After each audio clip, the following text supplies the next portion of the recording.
Shalom Israel, Shalom, Shalom. Brother Nakwam, watchman for Israel, coming back at you with these precepts and another Monday Night Fire, giving, of course, all honor and glory to Yahweh.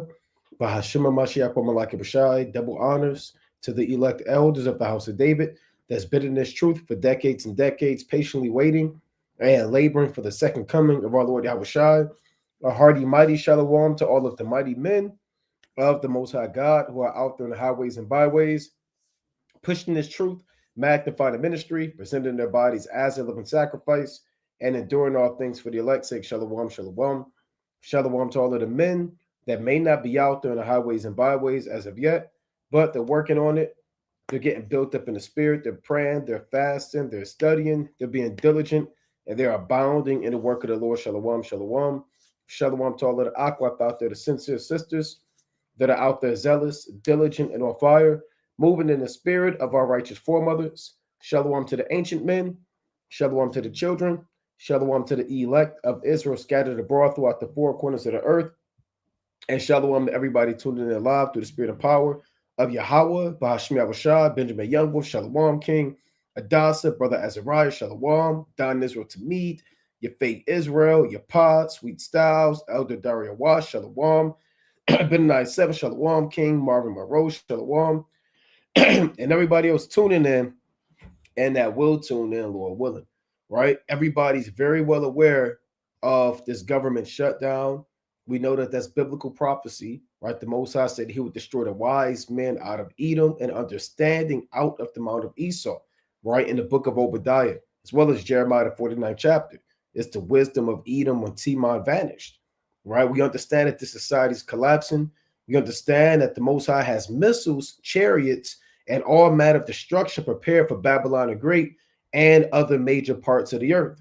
And also, we're very well aware that a lot of so-called blacks, Hispanics, and Native Americans, even in this knowledge, you're going to lose out coming November 1st. You're going to be on the outside looking in when it comes to a lot of these benefits, primarily SNAP benefits and other benefits that you rely on and bank on, and you have banked on for since its inception, and you have not trusted in the Most High. People are saying that they're going to riot, they're going to loot. They said they're going to snap. If I don't get my snap, I'm going to show you what it means to snap. People are saying they're going to burn buildings down. People are threatening, and there's a lot of talk going on. And our people have to understand that Yahweh Bashmi Awashah is the power, and there is no God but Him.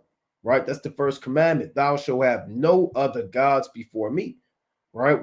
Let's go to First Kings real quick. Right? And this society can't save you. That's the point of this lesson. This society can't save you.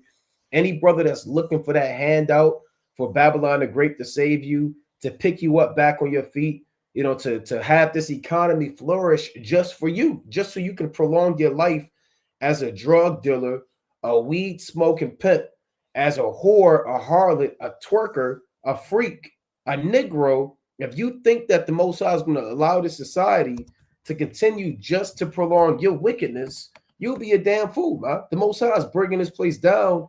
And even if the Most High allows this society to continue in terms of a few more minutes or a few more moments, a lot of brothers, man, that doesn't mean you keep your trust in this place, man. Right? That doesn't mean you keep your trust in this place through the spirit and power of Yahweh Bashmi Abashah. Actually, I want First Kings. Let me get this precept. First Kings, the 18th chapter. Right? Let's go to First Kings, chapter 18.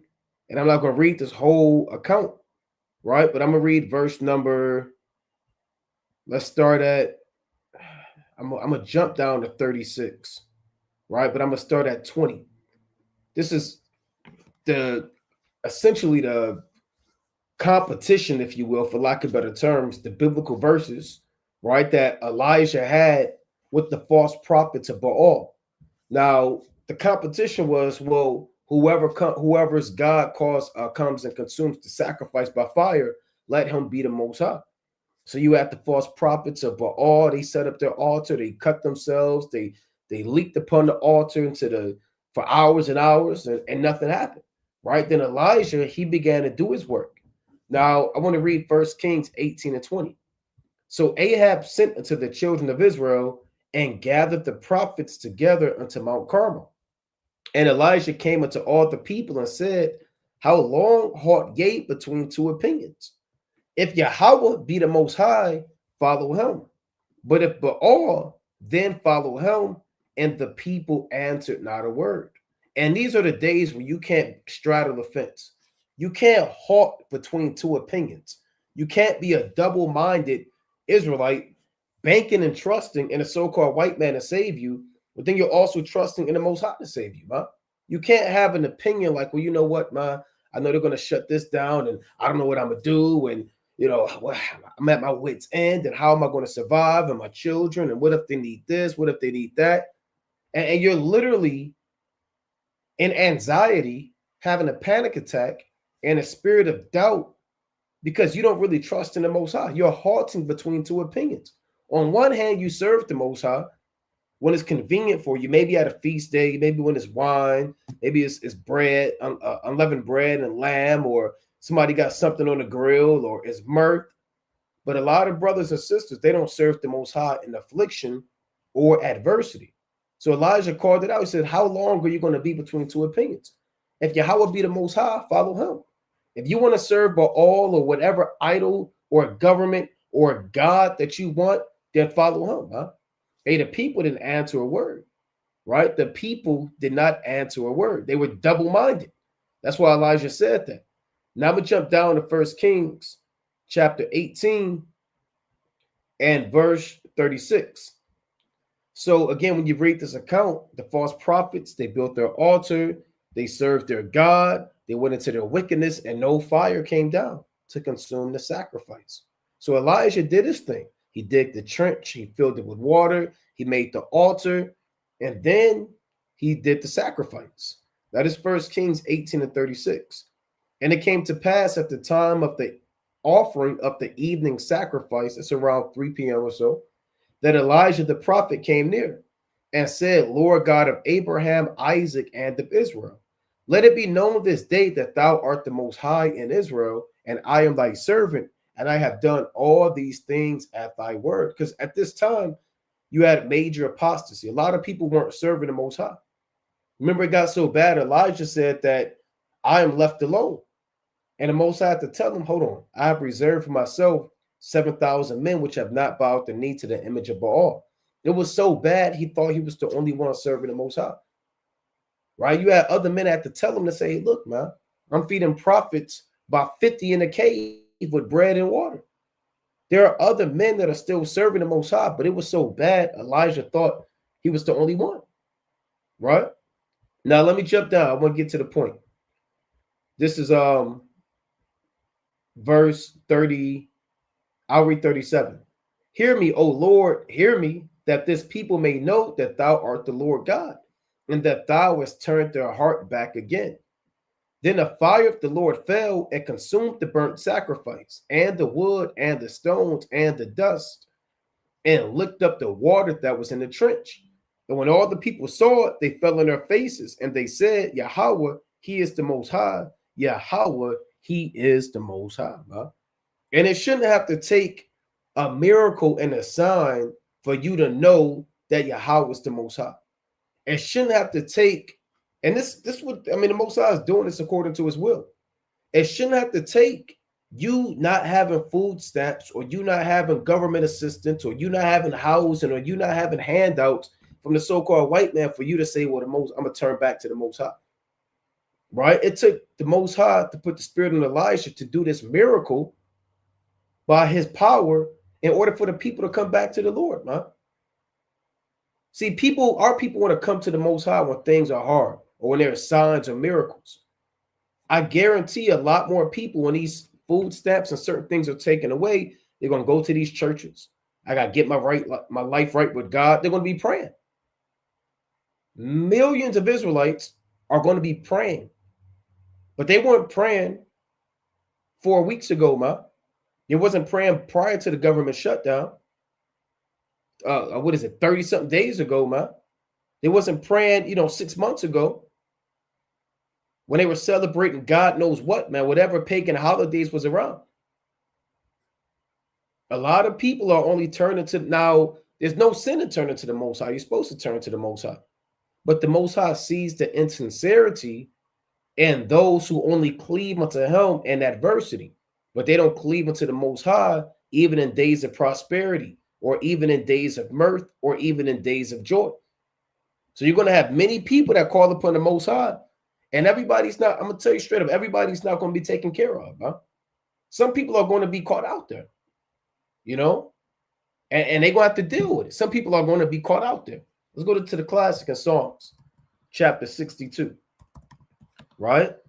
Psalm 62, and I want to get verse number 10. You have millions of Israelites that rely on these benefits, man, right? That rely on all these things through the spirit and power of your hot. Oh, Salaki, let me get brothers back here. Right? Salaki, bear with me.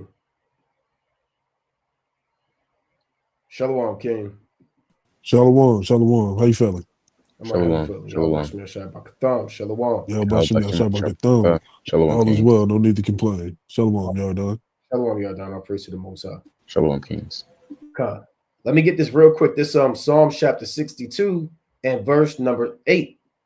I'm gonna start at 7. In the Most High is my salvation and my glory. The rock of my strength and my refuge is in the Most High.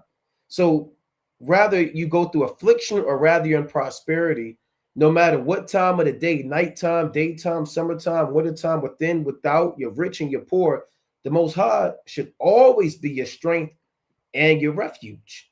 And these are the days where, again, the Most High, he's beginning to make life difficult, you know, and it's no telling. The Most High could turn the government back on or whatever, you know, and that may do more damage to a lot of brothers and sisters, man, you know, because they're going to serve the Most High now when they don't have it. And then as soon as they get it, they're going to go back to being the old Negro or Negro woman that they were. But the Most High should always be your refuge, and things are beginning to get difficult. Like I was saying in the previous lesson, I mean, you're in a society that's $38+ trillion in debt, whose economy is crashing, whose dollar does not hold as much value. It's losing value every day. You're in a society where they're beginning to cut off particular funds to the people that they may save the money and use it for whatever vain purpose they have it for. And this is just the beginning. And this may lead to, I'm not saying it will, but it may lead to looting, rioting, robbery, you know. And the Lord said, let me get one quick precept, Salakia, and 2nd Ezra, chapter 15, right? Let me get this real quick. This 2nd Ezra, chapter 15 and verse number 14. It reads, woe to the world and them that dwell therein. For the sword and the destruction draweth nigh, and one people shall stand up to fight against another with swords in their hands. So you're going to have all types of conflict, right? One people against another with swords in their hands is war. That's global war. You could be China against Babylon the Great. It can be a regional conflict in the Middle East with Saudi Arabia, Iran, and the state of Israel. The one people could be a civil war. It could be a race war. It could play out on different layers and levels. This precept is talking about conflict and war with weapons. Rather, people have guns, rifles, bombs, actual swords, knives, machetes, you know. Verse 16, for there shall be sedition among men and invading one another. They shall not regard their kings nor princes, and the course of their actions shall stand in their power. So sedition is speech inciting people to rebel against an authority or a government, right? You see a lot of that going on now. And what's going to happen if they don't get their government aid? If I don't get my food stamps, if my job don't hire me back, if I don't get unemployment. Some brothers and sisters, you live off of unemployment. You wait for unemployment. You're waiting for the food stamps. You're waiting on WIC. You're just, you know, it's nothing wrong, like I said before in time past, to use his word and not abuse it. But some brothers they have no, what's the word? No wherewithal, you know, they have no honor, no integrity, and they don't trust the Most High. So when these things start getting taken away from you, a lot of people they're at their wits' end, you know. Verse number 18, I'm gonna jump down. Verse 19. A man shall have no pity upon his neighbor, but shall destroy their houses with the sword and spoil their goods because of the lack of bread and for great tribulation. So things are going to get bad. You know, they eventually, like I said, even if they gave the food stamps back in December or they did something, whatever, it's still going to get to the point of prophecy where the Most High said the economy is going to crash. It's going to be so bad. There's no food, no water, and people are going to be robbing houses, man. People are going to be locking their doors, boarding up their windows, setting booby traps outside, little trip lines with bells that ring in case somebody is 10 feet away, you know, shooting holding a rifle outside the top window with it cracked so they can shoot people coming to the yard. You might see security camera prices increase, man. Right? You might see ring cameras increase, or all these things, these security devices for people's houses, man. Bunkers increase and trailers and stuff like that, so people can hoard up food. What they call it, panic buying, binge buying. Right? All these things are going to happen because of lack of bread, meaning no food, no empty shelves, and for great tribulation, meaning war and destruction on the earth.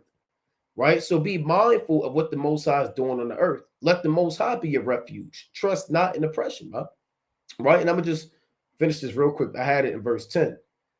Psalm 62 and 10, trust not in oppression and become not vain in robbery. If riches increase, set not your heart upon them. Right. Don't be chasing money, man. You get a little money and you take care of it. You take care of your family, man. And you fix your car, crack, rent off. Don't set your heart upon it thinking that this society is going to keep giving you wealth and you're going to keep prospering. Don't trust in oppression and don't become vain in robbery. Brothers, God. Shalom, Israel. Ariah's backstage as well. Khan, let me get him, man. Khan, like the brother was saying, it's a beautiful time, and we know a lot of our brothers and sisters do have employment in the government. And in times like this, Israel tends to think with a carnal mentality, right? How am I going to eat? What am I going to do to pay my bills? Right? And this live is specifically to boost the confidence, to boost the faith in Yahweh Shem Yahushai, that we don't fall into the ways of our old forefathers who left out of Egypt. Right? Trying to get the brother. Oh, there we go. See that? Shalom, King. Shalom, King. Let's go to 1 Corinthians chapter 10 and verse number 5. Because in ancient Egypt, we were oppressed, right? We were oppressed and we were able to eat freely of the flesh, of the vegetation. And nobody really thought anything of it because they saw it as benefits. Like the brother said, there's nothing wrong with getting food stamps. There's nothing wrong with getting assistance. But the Most High is having this happen, right? Everybody wants to think that it's the Democrats versus Republicans. No, it's the Most High's hand upon this so-called government causing confusion, right? Satan against Satan. And it's showing you that at any instance, the Most High can take away that mercy that he has been showing, hundreds of thousands of Israelites to receive benefits from Esau, right? That's all mercy from the Most High because, man, Esau don't want to help you. Esau don't give a damn about you. Esau don't care at all, right? All he's worried about is his money, getting the things that he desires to go to war, right? The last thing on his mind is benefiting the Israelites, right? But this is 1 Corinthians chapter 10 and verse number 5. But with many of them, this is speaking about the Israelites who left up out of Egypt and walked through the Red Sea with Moses, right? But with many of them, Yahweh was not well pleased, for they were overthrown in the wilderness, right? This is the wilderness right now, man. All hell is about to start breaking loose, right? You're about to see things that you only could imagine that happen in movies, right? People Go back and read First Kings and Second Kings and Chronicles and Second Chronicles.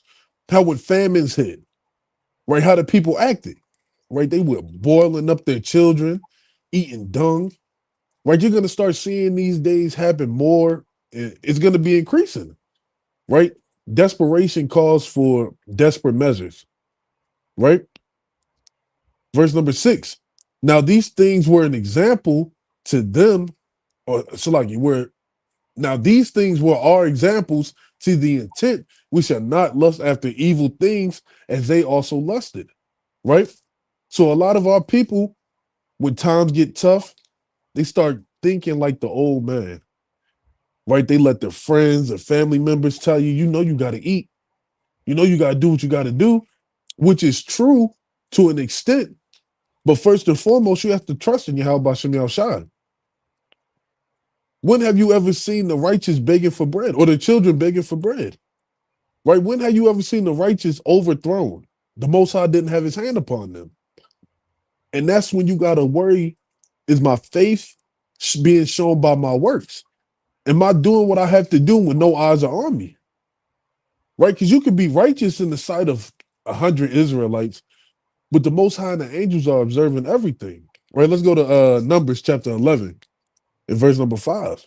So once these food stamps and these benefits, WIC, your payments, once those get taken away, that's when the murmuring starts happening. That's when you start questioning the Most High. That's when you start asking, is the Most High really for us? Right? My job gave me days off. I got every other Wednesday and Thursday off at my job, and then every other Monday and Friday I get to work from home. Then you start questioning, is this really oppression?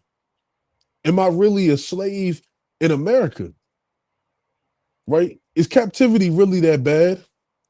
Right? That's when you start questioning, because that happened to our forefathers.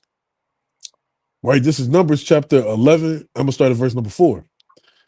It says, "In the mixed multitude that was among them fell a lusting, and the children of Israel also wept again and said, who shall give us flesh to eat?" Right? And that's what we're coming into in these last days. People are going to start asking, how am I going to afford to feed my children? Right? They took away my assistance. I can only make enough to pay my rent, my car note, and my insurance. I don't have any money for anything else. That's when Israel's going to start lusting. They're going to start murmuring. They're going to start complaining. They're going to start doing unrighteous things, such as stealing, so like you're defrauding, right? Taking away from people. That's when all these things are going to start coming. You don't want to, so like you don't want to be as our wicked forefathers and foremothers who started weeping because they didn't have any flesh to eat. Right? The Lord always makes a way. Right? Psalms 20, we was talking about this at the Sabbath service. Psalms 23 isn't just a psalm that's supposed to be read. Right? That's the destruction of your enemies and the Most High sustaining you and giving you what you need when all hell is breaking loose. Right? Verse number 5. Right? We remember the fish, which we did eat in Egypt freely, the cucumbers and the melons and the leeks and the onions and the garlic.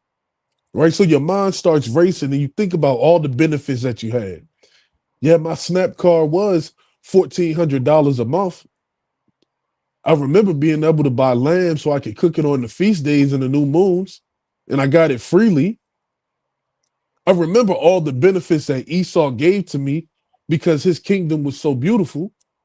Right? That's what you start saying in your mind. Isaiah 31 and 1 says, woe to them who go to Egypt for help. Right? So when that hour of temptation comes, are you going to start thinking, well, I was able to afford this, and that because I was able to get food stamps? Or are you going to trust in Yahweh Shem Yahshua? Is your heart going to be fixated on knowing that the Lord is going to sustain you and get you to where you need to be? Right? Verse number 6. But now our soul is dried up. There is nothing at all besides this manna before our eyes. And that's wicked. Right? Our soul is dried up and there's nothing we can eat besides this bread that came out of nowhere.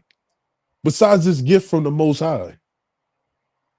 Right? You have to be able to be optimistic in this truth. Right? That's having faith. That's Hebrews 11 and 1. right? You have to have an optimistic mind frame and an optimistic spirit to be able to sustain these days to come, right? Because soon as you start doubting, as soon as you start questioning, that's when Satan is going to come in. He's going to play with your heart. He's going to make you want to rely on Esau. He's going to make you go seek out Esau's help. And that's when you're going to end up in a FEMA camp. That's when you're going to end up in a place that you never thought you would be in. So now is the time to build your faith up. Right? Praise the Most High that the government is down. Right? You know Esau is coming close to his hell days, so his mind is going to be fixated on money. Right? So they may open it back up. They may not open it back up. But you got to keep enduring. You got to pray for more faith. You got to ask the Most High to remove those thoughts of doubt and that carnal mentality to move more spiritually. Right? Ecclesiastes 12:1 tells you to remember your creator in the days or in your youth, because the days coming ahead are evil, loosely paraphrasing. When them days come, it's going to be evil. You're going to see, like I said earlier, you're going to see things that you never thought you're going to see. But you got to make sure that your heart is right and you're constantly enduring. Right, brothers got it. Con. Our brothers able to hear me? Con. Con. I want to begin with Proverbs chapter 25, verse 19.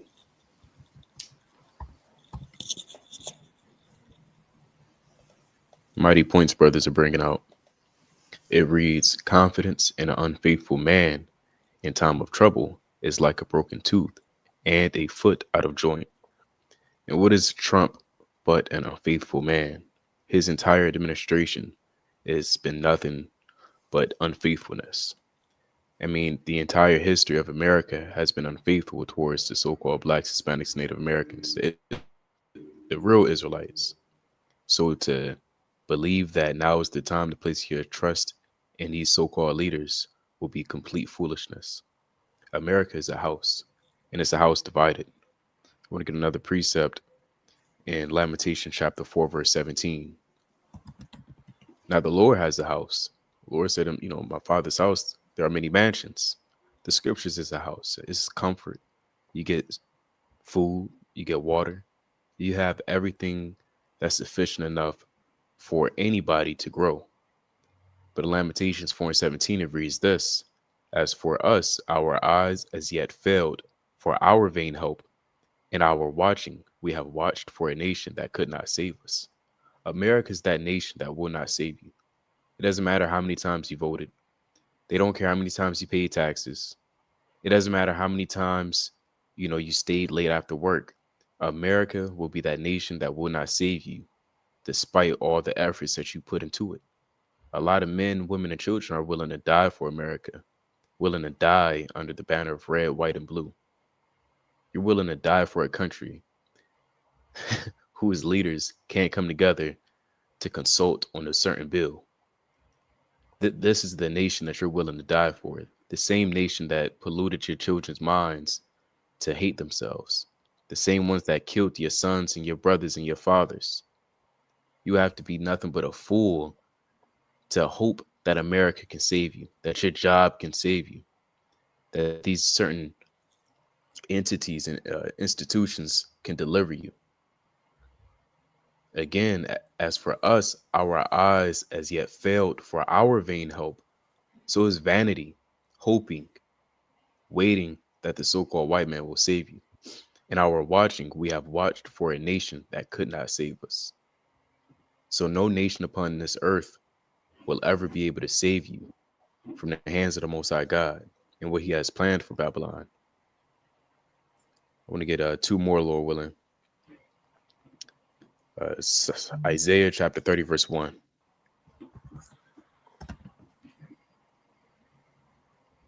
And a lot of men, I want to make another point. A lot of men and women, once they voted, they get that little sticker that always peels off at the end of the day.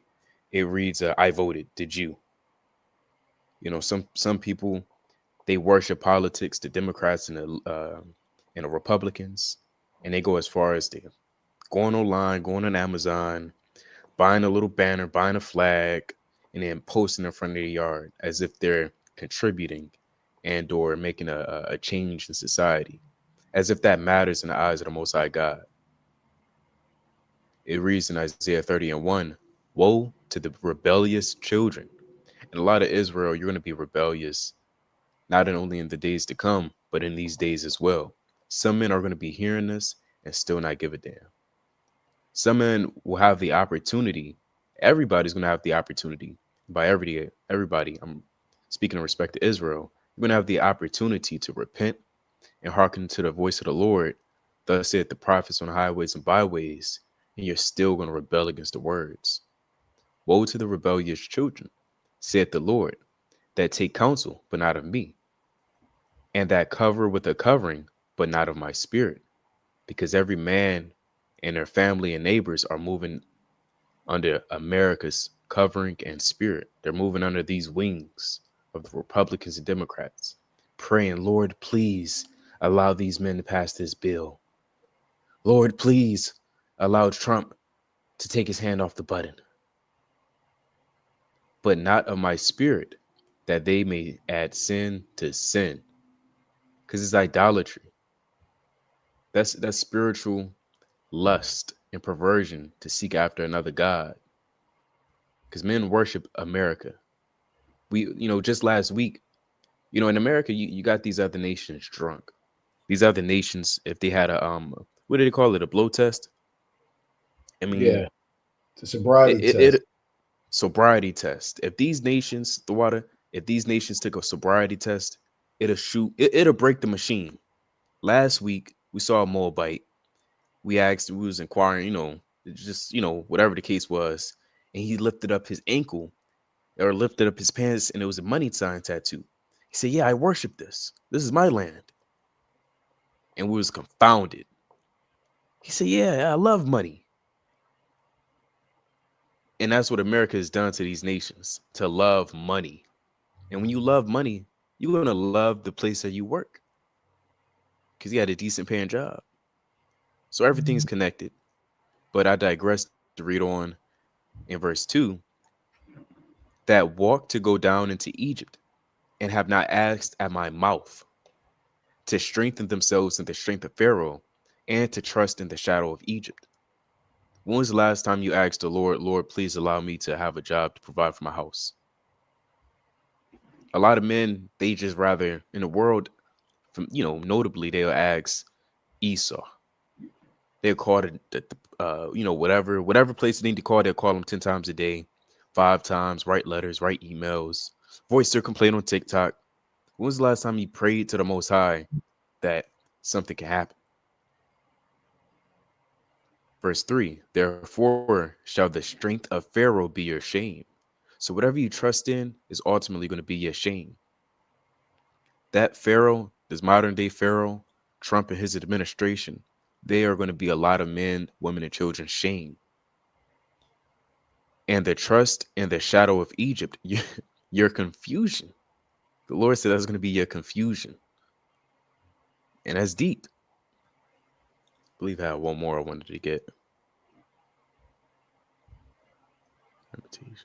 But that was it. With that, I yield. Cant, all praise to the Most High. Could you go to the mighty book of Genesis, right, chapter 41, right in verse 54, through the Spirit?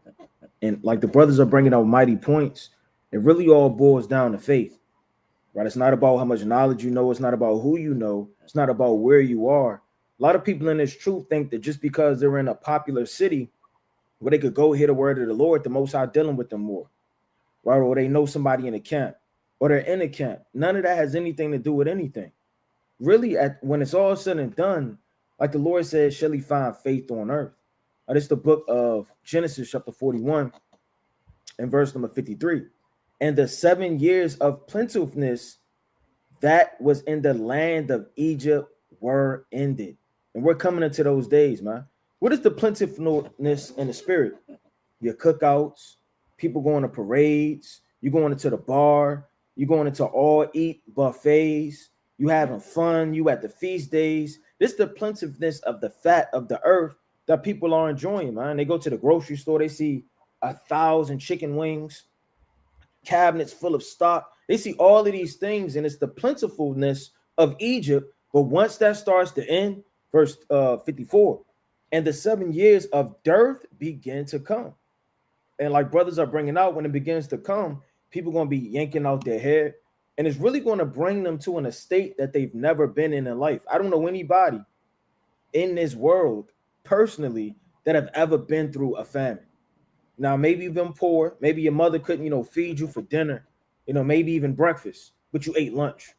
Or you may have had your lights off, but it's never been a dearth to the point where you start to be delusional. You start to trade on your brother. You start to think outside of the spirit and more carnally through the flesh. When that dearth starts to come, you're going to see people start acting strange, distancing themselves, right? Doing what's best for them. It says to come according as Joseph has said. And the prophets are saying this, man. See, Joseph represents a prophet, the man of God. We've been telling you this, man. We've been telling you all hell is going to break loose. World War III is on the rise. Right? This place will be destroyed. And the dearth was in all the lands, but in all the land of Egypt, there was bread. And that's spiritual, man. I mean, everywhere you look outside of Egypt, you may not be able to find it, man. You look over here, you look over there, you open up your Bible, you praying bread is going to come up out of the scriptures. You're not seeing anything, but then you see the bright light to say FEMA camp. You see, take this, jab, man. Put this on, wear this color, man. Embed this in your skin. Do this, do that. Accustomed to what we're telling you unto the new world order and the design of America, right? You're going to see bread in Egypt, and that's spiritual, man. A lot of people are going to flock into Egypt. They're going to run into Egypt through hunger, lack of faith, right?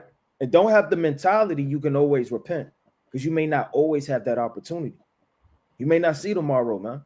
You may not see the end of this life. Nobody knows the time that the Lord is going to take their spirit.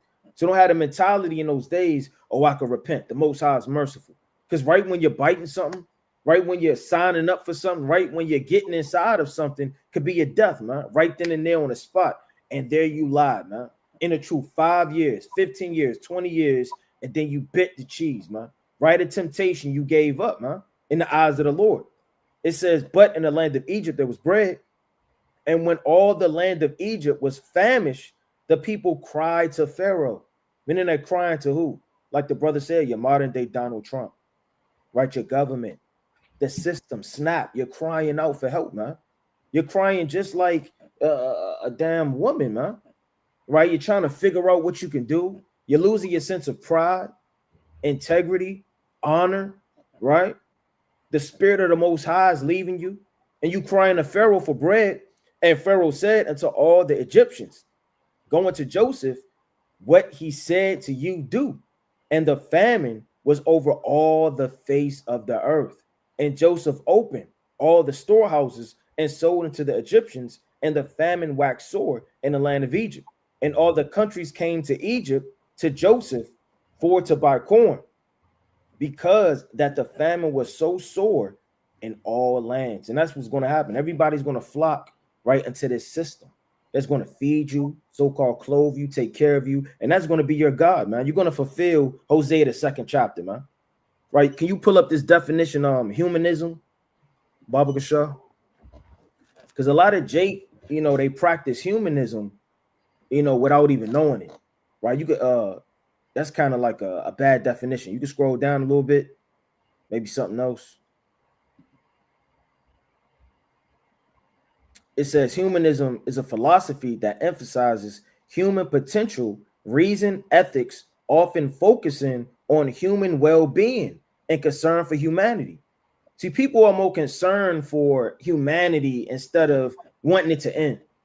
People are more inclined to go out their way for brothers and sisters on the left-hand side for this world to continue and not even know it, man. Right? And that's wicked.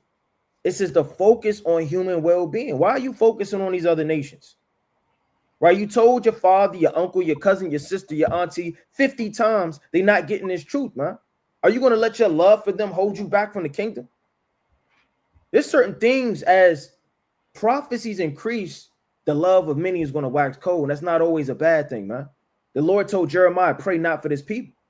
He had to put that spirit on Jeremiah. They keep moving and focus. It says focusing on Salakia, human well-being and a concern for humanity in this life. That's off. We're not worrying about this life, man.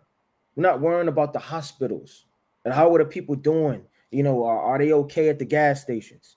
You know, what's going on in the grocery stores? Right. This is the mind of a person that practices humanism, and it's not as if you sign up. It's not as if it's a religion. It's embedded in you as a philosophy.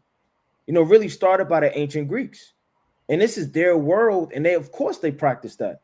And that's completely against the Most High. Or you can get one more definition. Scroll down. Okay. Maybe something else is in it. And you could click that that right there. No, the one above that white and blue. That link, yeah, that white and blue link. See what that's talking about.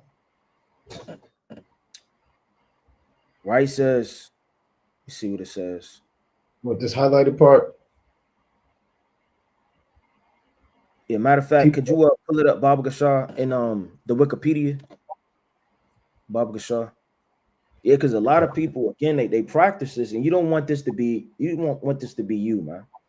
A lot of people, they got, you know, a lot of spirits inside of them. They don't even know that's in them for this world to continue.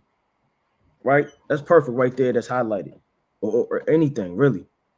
Right? It says, I'm going to start right here. The meaning or term humanism has changed. Let me see. Scroll down a little bit. You want this? Yeah, I could deal with that. Humanism tends to advocate for human rights, free speech, progressive policies, and democrat. Right. So again, it's going into the spirit of man. Really, when you go into this definition and other links and different things, it really goes into freedom. It goes into how you feel. It goes into what's good for you, what's right for you. It's not always what's right for you, man. That's lust. You might as well practice your birthday and put somebody up on a pedestal and idol worship. You're practicing and advocating for what's best for you instead of what's best for God. What's best for you is a comfortable life, a nice bed, you know, the fat of all the table. You're eating 3 different portions of meat. You got 4 different sides. You kick back. You on a love sofa. But it's not what's best for you, man. It's about what's best for God. And a lot of times, you know, brothers don't understand. You have to be uncomfortable in order to change. And it's change coming on the earth. But brothers got it. Get it? That remind me of Epicureanism. The Epicureans in the Acts. Yep, the 17th chapter. I want to get this in First Maccabees, the 10th chapter. So things are getting tight, man. People's lives are going to change. You know how many people deal with food stamps and all they buy is hot Cheetos, Chips Ahoy, snack packs. I mean, what they call them, wrap snacks, man. Damn animal crackers, you know, junk, man, hoagies, right? Deep dish, stuffed crust, and they just throw it away, man. See, Jake, ain't no just throw it away. You're gonna eat them leftovers, man.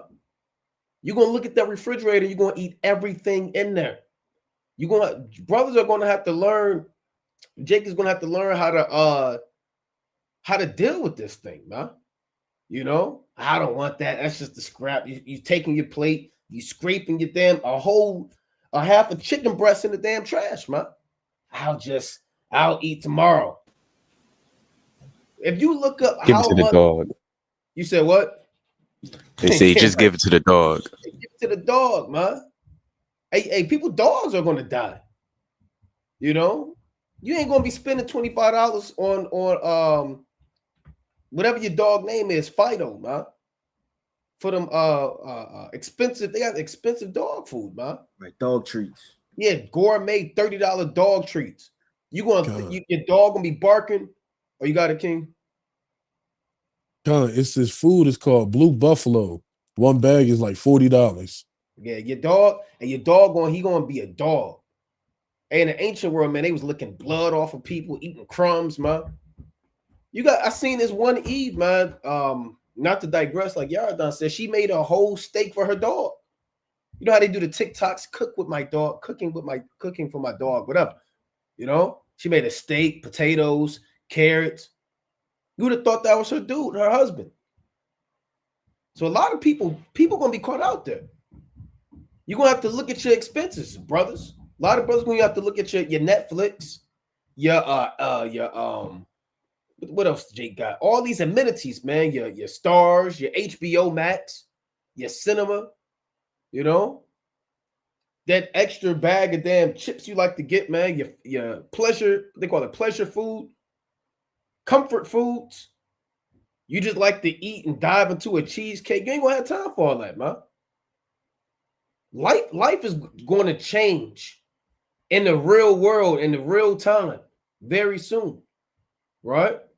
I want to get this in First Maccabees chapter 10 real quick, right? So I could just imagine, man. Thank the Most High, we in His truth. The Most High will and the Lord keep us in the faith, right? But a lot of brothers, man, you're gonna have to start figuring this thing out. A lot of people are addicted to food. You have all these additives and chemicals. You know, there's stuff in the food that you can't pronounce, but that's the reason why you keep buying it. You're literally an addict. They putting dopes and stuff all in the food, getting you hooked. People are going to act like crackheads without crack. It's not even being hungry. The spirit of an addict is going to be on the earth for certain sweets and chemicals that their body has grown accustomed to consuming on a weekly basis.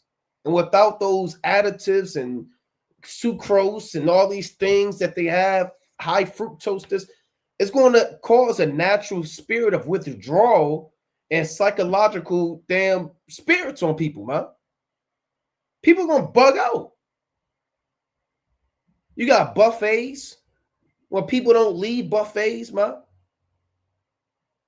You got food competitions. You go to a restaurant, they got food challenges, happy hours. Let me get this real quick. This I'm not gonna read this whole thing, but this First Maccabees, chapter 10 and 31. Now, this is the decree that the king gave the Jews. I'm gonna read this and I'm gonna jump down. First Maccabees 10 and 24. I also write unto them words of encouragement. This is what he wrote to the Israelites, and promise them dignities and gifts that I may have their aid. So you've always had a heathen that was promising gifts and trying to get aid and give aid to the Jews, right? Here's what he said. He sent unto him, therefore, to this effect, King Demetrius, unto the people of the Jews sendeth greeting. So here's what he said. I'm going to jump down. He gave all this grand list of promises, right? I want to get straight to the point. Verse number, he gave all these things, right? Let me read this, right? Verse 33. Moreover, here's his promises, right? This is government assistance that he promised to the Jews. We'll see how the Jews responded. Moreover, I freely set at liberty every one of the Jews that were carried captives out of the land of Judea into any part of my kingdom, and I will that all my officers remit their tributes, even of their cattle. He said, I'm going to set all the Jews free. You don't got to pay no more taxes. Not even the cattle. You can keep all your oxen. Verse 34. Furthermore, I will that all the feasts and Sabbaths, new moons and solemn days, and the 3 days before the feast, and 3 days after the feast, shall be all days of immunity and freedom for all the Jews in my realm. He said you get 3 days off before the feast day, on the feast day, and I'm going to give you 3 days off after the feast day, right? These are the benefits. Also, no man shall have authority to meddle with them or to molest any of them in any matter. He said, we won't molest you anymore. We are not going to rape you anymore. We're not going to meddle with you. Think about it. If the so-called white man said, look, we're going to take the police out the neighborhood. We're going to give you money. We're going to give you this. We're going to take care of you and make life better. Verse 36, then I'm going to jump down. I will further that there be enrolled amongst the king's forces about 30,000 men of the Jews, unto whom pay shall be given as belongeth to all the king's forces. He said, we're going to pay you, man. You join the military, we're going to take care of you. You're going to eat good. You're going to eat good. Now, let's jump down. right? Let's jump down to verse. I mean, he goes on and on and on and on, right? Here's what happened. Verse 46. Now, when Jonathan and the people heard these words, they gave no credit unto them, nor received them, because they remembered the great evil that he had done in Israel, for he had afflicted them very sore. So this when our forefathers, they was in a right mind. All of the aid, benefits, assistance, jobs, wealth, vacation, gifts, all of the things that the government in that ancient time wanted to give the Israelites, our forefathers at that time, they said, you know what, man, we're not giving credit to that, man. I don't trust the so-called white man. We trust the Most High. We're not banking on being taken care of by Esau. The Lord said in Revelation, the 7th chapter, or it's like in the 12th chapter, and Daniel, the 7th chapter, that will be given into his hand for a time, times, and divided the time. Not forever. The Lord said that will be nourished from the face of the serpent. Right? And that's those prophecies that you read about, it the Most High always gives a time. Right? A time and a half a time, a time and a divided a time, 42 months, 3.5 days, etc. But it's never forever. It's for a period of time where we're under his hand, being in subjection. Eventually, you have to know that the Most High is going to let this place go down. Our forefathers knew not to trust in the system. They knew not to trust in the Greeks or the Romans, but rather trust in the Most High. They gave no credit unto them, nor received them. And here's the beautiful part, because they remembered the great evil that he had done in Israel. Huh? A lot of how are you trusting in Esau to feed you and your household when he's the same devil that was raping you, lynching you, robbing you, oppressing you to this very day, beating your back in? I just saw these clips. They say that the whip surpasses the speed of sound. I'm not sure your brother saw that. This is like a sonic boom. He was he's beating you with he has manipulated a weapon to surpass the sound barrier, blowing your back open, man, with craters of your flesh on the floor. You have to remember the days of old. You have to remember that you can't trust this man. Is he not called the cruel man? And let me get one more quick precept. He's called the violent man. He's called the murderer, right? He's called the cruel man. Psalm 71. I may have pulled this before, right? Psalm 71 and 4. Deliver me, O my God, out of the hand of the wicked, out of the hand of the unrighteous and cruel man. See, and a lot of people don't understand that this is talking about the so-called white man, right? I don't see the word white man in there. They keep saying white man. Where is white man? Show me white man in the Bible. Well, through discernment and through the Holy Spirit, first and foremost, of Yahweh Bashmi Awashad, these are different titles and attributes that describe one particular nation. The wicked, the unrighteous, the cruel man, the dragon, the serpent, the violent man, the bloody man, right? The robber, the thief. Those are all words you'll see in the Bible that describe Esau. So he's the cruel man. He's the one that's building a $200 million ballroom, and he'll allow you and your son and daughter to starve when he has to. We know it's the Most High, but carnally speaking, he has the power to turn those funds on. He gave $20 billion or something to these fake Jews in Israel, huh? You know. Now we all know it's the hand of the Most High, but you can't trust the cruel man, the same man that didn't feed you, didn't give you water, who beat you if you were even reading, who separated your families. A lot of brothers and sisters are going to die in Babylon the Great due to a lack of remembrance. That's what it comes down to. You have countless precepts about remembering the Sabbath. Remember what Amalek did. Remember the days of old. Remember, O Lord, the children of Edom. There are countless verses where the Most High doesn't tell you to just do stuff on a reactive manner, but to meditate. There are laws on your mind has to process and remember that you have an enemy. Let me get one more, Slaki. I believe that's Nehemiah 5 and is that 5 and 9? Right? Let me get what is this? Let's see. They have dominion over our bodies. I can't think of it right now. I was off the top of the head. Is it 36? Nehemiah. Let me see. All right, I'm gonna read up. Oh, go ahead, King. Nah, you got it, King. I'm gonna read this first, right? But 9 this to 37. Oh, 9 to 37. Count the water, right? But five is good too. It says that bondage was heavy upon the people, right? I'm gonna get this in Brothers Guided. This Nehemiah chapter 9 and verse number 36. Behold, we are servants this day, and for the land that thou gavest unto our fathers to eat the fruit thereof and the good thereof, behold, we are servants in it. Our forefathers acknowledged their captivity. They acknowledged their slavery.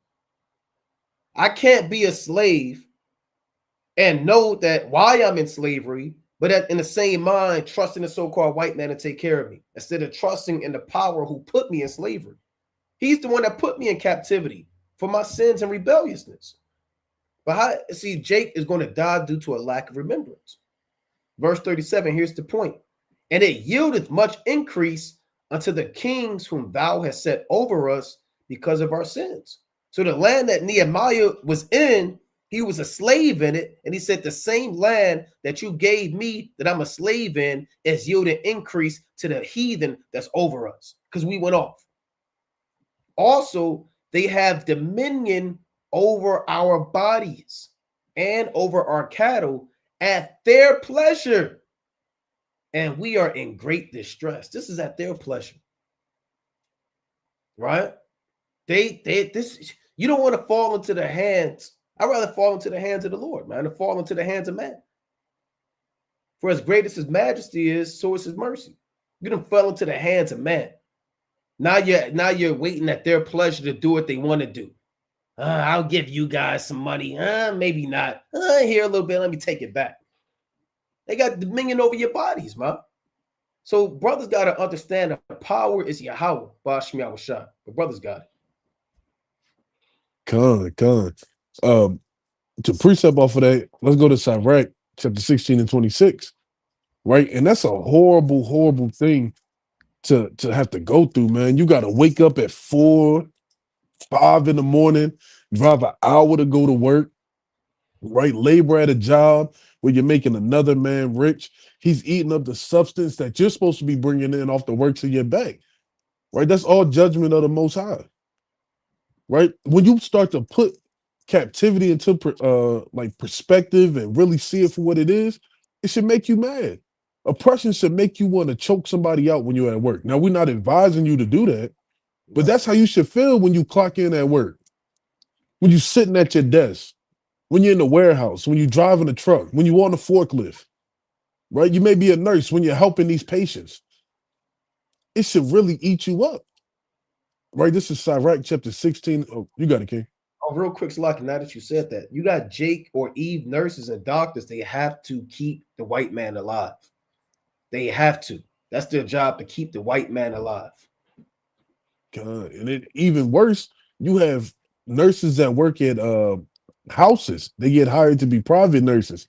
Yeah. They got to wait hand and foot, wipe their ass, right? Man, feed them, right? Get berated, right? People, they set up cameras and show how, the people who they look after talk to them and treat them. They spit on them, right? This is pure oppression and wickedness, right? This is Sirach 16 and 26. The works of the Lord are done in judgment from the beginning, right? So this was already prophesied and laid in the foundation that we would have to go through this, right from the beginning. And from the time he made them, he disposed the parts thereof. So the Most High has everything set up in perfect alignment that the Israelites who are going to repent, they're going to see Babylon for the prison that it really is. And those who aren't in the truth, right, their minds are blinded by the God of this world. They forget that we're not supposed to forget Jerusalem, right? Let's get that in Psalms 137 and verse number, I believe it's 6. It's 6 or 5. We should be desiring to see our homeland. We should be desiring to smell that air, right? all my brothers and sisters who deal with allergies, you know how much uh, uh sneezing and coughing and wheezing, nose running you go through. We should desire not to have to deal with that in our own land. Drink our own water without paying for it. Right? That's what we should be desiring. Right? This is Psalms 137 and verse number 5. If I forget thee, O Jerusalem, let my right hand forget her cunning. If I do not remember thee, let my tongue cleave to the roof of my mouth. If I prefer not Jerusalem above my chief joy. Right? And people, they love Babylon so much, man. Every time you go somewhere, where are you from? I hear your accent. Oh, I love going there. I love this place. We're supposed to hate everything about America. When you come into this truth, you're supposed to hate everything that America represents. You should desire Jerusalem above everything. Right? You got doctrines going out where brothers is using Jeremiah, what's that, 29? If I believe it's 5 or 7, where it says, build ye houses and pray for peace. Can we bring that out? Yeah. Right? Brothers are using that doctrine to justify praying for Babylon, that Babylon is restored back to how it was. So our people can maintain and be okay in this captivity. Right? That's madness. It's absolute madness. Well, I'm going to start at verse number 5. I'm going to start at number 4. Right? Thus saith the Lord of hosts, the God of Israel, unto all them that are carried away captive, whom I have caused to be carried away from Jerusalem unto Babylon. Build ye houses and dwell in them, and plant gardens and eat the fruits of them. Right? They telling people, the Most High commanded us to build these houses and dwell in them and plant these gardens and show Israel how to do it. Right? There's nothing wrong with doing that. There's nothing wrong with if you want to build your house from the ground up, right? Plant gardens, eat the strawberries, the grapes, the lemons, whatever you may grow, watermelon, right? Take ye wives and sons and beget sons and daughters, and take wives for your sons and give your daughters to husbands, that they may bear sons and daughters that they may increase there and not diminish. And seek the peace of the city, whether I have caused you to be carried away captives, and pray unto the Lord for it, for in the peace thereof you shall have peace. Right? So you got Israelites who are seeing what's going on. They wear fringes, right? They have beards. Their wives wear dresses. Their daughters wear dresses and head wraps. And they're praying for peace in Babylon, man. Right? The Most High told us to pray for the destruction of our enemies, man. You have whole prophets who had books solely about destruction of our enemies, man. Right? And that's a strong delusion in the spirit that the Most High is putting in these last days. Right? Can you look up something real quick? Emotional eating. Right? Emotional eating. That's what's going to start happening. Right? You're going to have people, though we're already in a famine, we've been in a famine for years. Right? We've been in a famine for years. All this artificial food, that's sawmill and different, I don't even know what to call it, poisons that they made to give you something to make you feel like you're being sustained. That's why we gaining this weight. Oh, you got it. So, I just want to make a quick point. That was the whole premise for the Nutty Professor. When he was on the couch and he was eating, and that was really the whole premise of that movie. But you got it, King. And then what did he do? He wanted to make a formula to lose weight. Right? He was doing it on the gerbil and stuff. That's why they got these what's it called? A GLP? I think that GLP-1s, I believe that's what it's called. Right? GLP-1s. Now they shooting you up with what is it? A Gilamite tongue to help you lose weight. Wow. Right? That Majarno and I can't remember what the other ones are called. Ozempic? Ozempic, con. Right? Yeah. That's exactly the premise, like the brother said, of the Nutty Professor. They fatten you up and they give you all these toxic foods. Then they give you something to shoot into your body so you can lose the weight. Right? It's no coincidence why everybody is getting high blood pressure. Right? Ulcers, stomach cancer, pancreatic cancer, bladder cancer, all these cancers that are coming about is from the food that we're eating. So this is called emotional eating, right? It's eating as a way to suppress or soothe negative emotions, such as stress, anger, fear, boredom, sadness, and loneliness. Major life events, or more commonly, the hassles of daily life can trigger negative emotions that lead to emotional eating and disrupt your weight loss efforts or cause you to gain weight. So, with this government shutdown, with all these rumors of wars, right? Like the brother said, it's panic buying. You buying all the food, you got water in the house, you got rice, you got uh uh instant meals, right? MRE, Microwavable dinners. Say it again. MREs. MREs, you got all these foods, but you watching the news, you looking on your phone, seeing all this foolishness going on. So you start eating, right? Especially those who work for the government and they're sitting at home, they start emotional eating, right? Then you start to feel sluggish, you feel down, right? And then next thing you know, you don't got no more food. You don't got no income coming in. So now you're looking to see what you can do, right? Let's go to Ezekiel chapter 4. Let's start at verse number 16. Where we're getting to the time that people are going to be losing their mind. They're going to be eating. Then they're going to realize that they don't have enough. Then they're going to lose their mind. Then they're going to try to go into the next person's house. Right? It was I can't remember the movie. It was a movie I watched, but it was a guy. It'd come to me, but they would go and just collecting food, robbing people to pass it into his village. That's all they were doing. I can't remember what it was. Right? But this is Ezekiel chapter 4 and verse 16. Moreover, he said unto me, Son of man, behold, I will break the staff of bread in Jerusalem, and they shall eat bread by weight and with care, and they shall drink water by measure and with astonishment. Right? So it's going to come a time you may have a household of 4, right? Maybe you, your wife, and your 2 children. Right? You're going to have to split some bread into quarters so you can eat and take sips of water out the bottle cap so it can last for the whole week. Right? And if you don't pay attention or the Most High put that spirit of blindness on you and you just eating, right, you're going to be without. And they that want bread and water and be astonished with one another and consume away for their iniquities. So only the people who truly don't trust in the Lord or who don't walk in the way that they ought to when they have the understanding are going to be consumed away with their iniquities.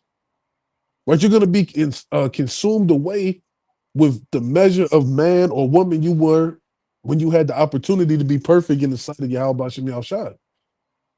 Right? One more precept, Isaiah chapter 30. We can start at verse number 12.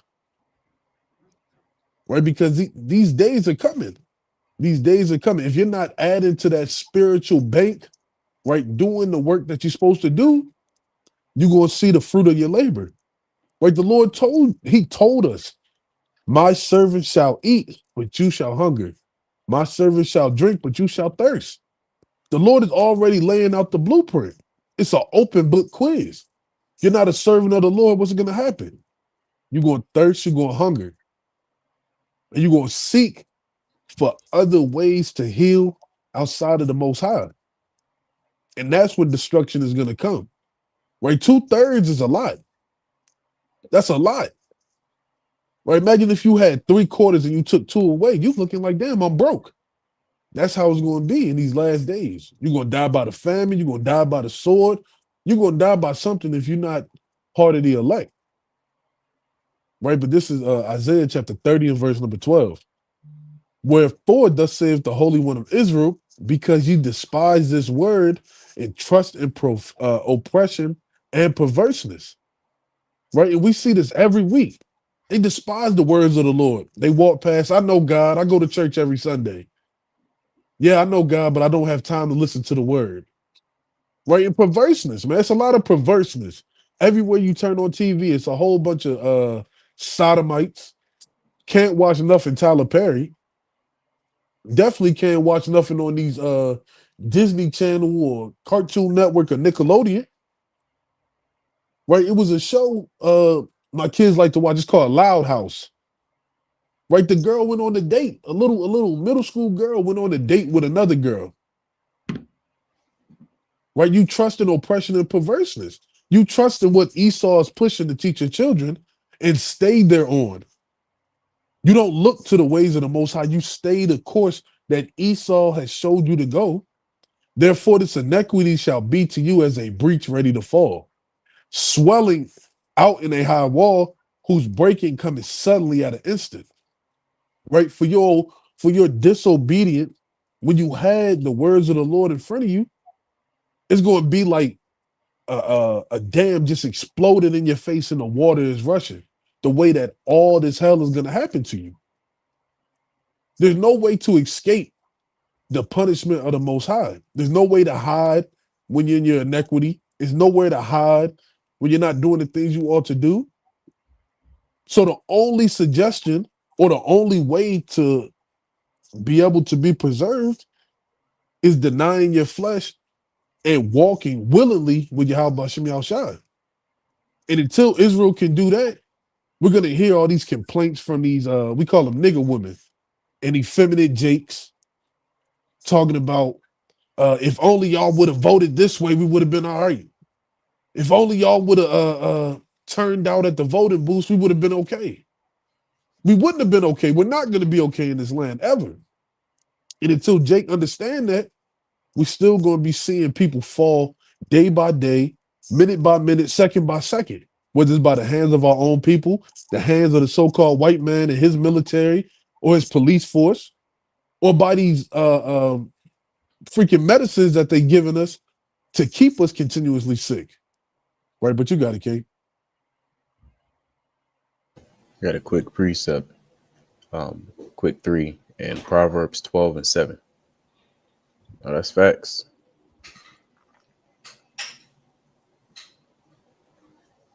It reads, "The wicked are overthrown and are not, but the house of the righteous shall stand."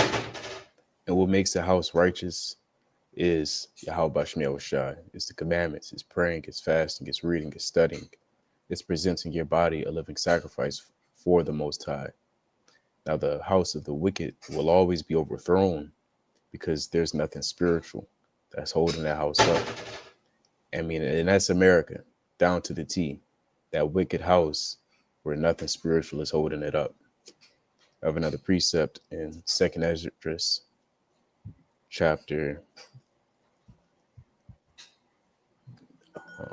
Brothers, remember, it was the verse where it reads, "There should be a token." 6 and 24. Yes, 6 and 24. See that one, 6 and 24. 6 and 20. 20 something. Let me see. You want 5? You said what? You want 5? That might be it. Oh, 5 and 1. Okay. Got out the water, 5 and 1. "Nevertheless, as concerning the tokens, behold, the days shall come that they which dwell upon the earth shall be taken in a great number, and the way of truth shall be hidden, and the land shall be barren of faith." And so here we stand through the Spirit, watching these spiritual doors close, prohibiting all those who had a chance to not have a chance. It's going to come that point of time. And, a lot of men in Israel had the dream where men were looking for the prophets. There was a woman in the Old Testament, she was looking for the prophets. Men sought out the words of the Lord when all calamity was approaching and or nigh. And it's going to be too late. So I was writing something down. This entire situation reminded me of these movies that Esau projects. Esau has, what do they call them? Predictive programming. Right. And so they're going to give you a glimpse and or the highlights of what's going to happen in the future. And now these movies came to mind, and these movies have different perspectives. You have The Road in Greenland. That's the perspective of a man and his family, right? The Road is specifically the movie with the man and his son just traveling, looking for salvation, looking for salvation. It's crazy. Is nuts. His I'm not I can't spoil it, but just know, somebody close to him just walked out the house and said, "That's it. I'm through." Yeah. She just gave herself up to the world in doom Yeah. and despair. And the thoughts of lowliness just bounded her up. She walked outside and that was it. Nobody saw her again.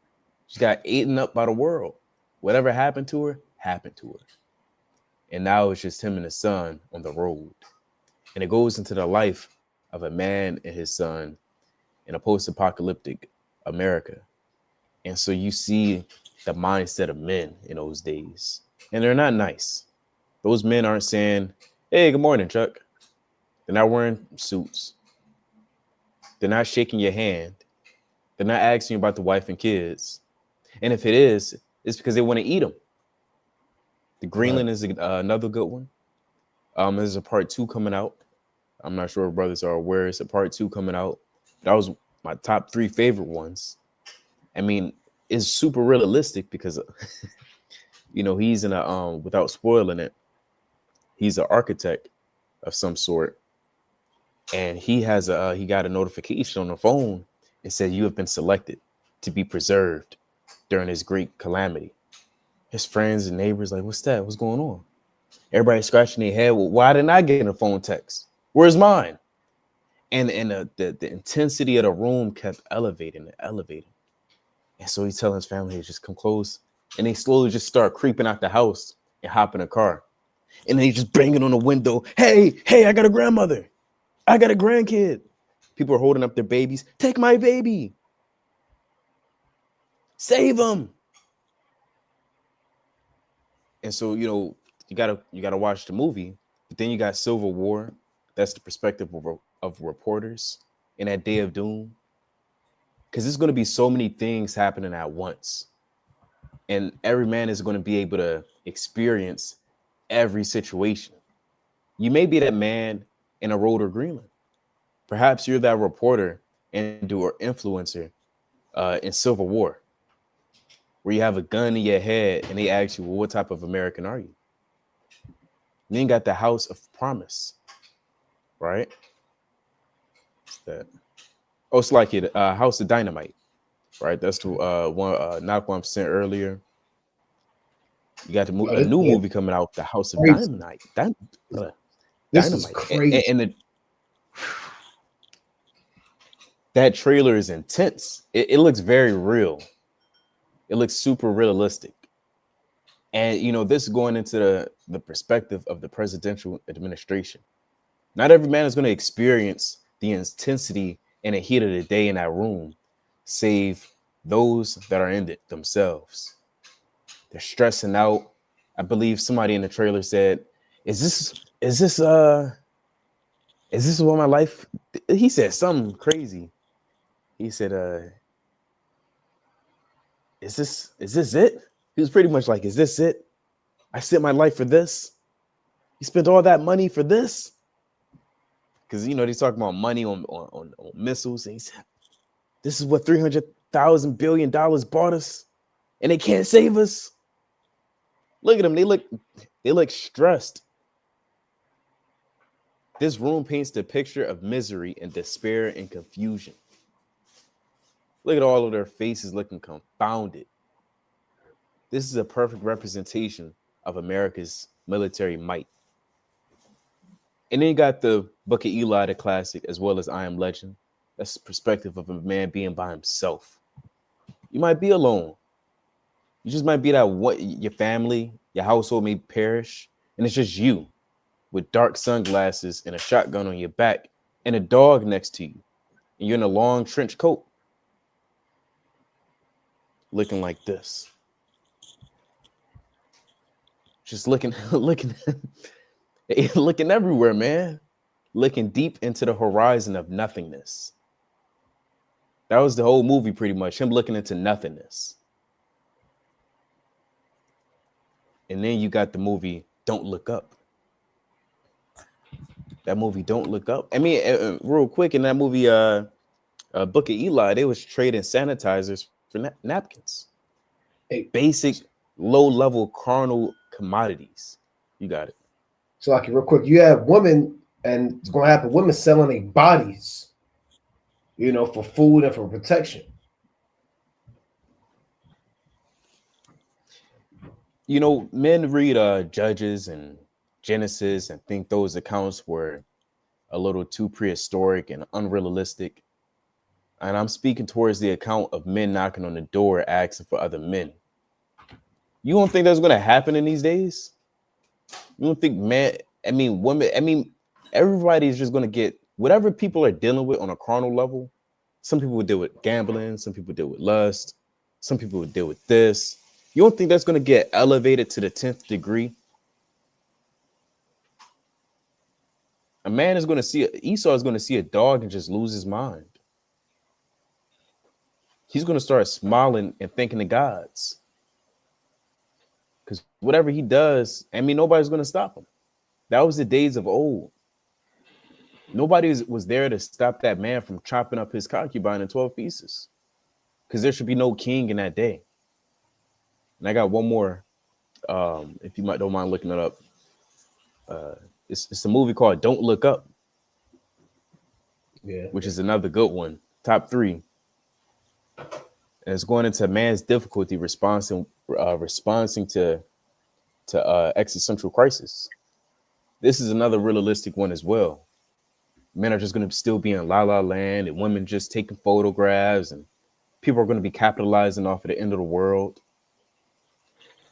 And as for a recent event, it reads this.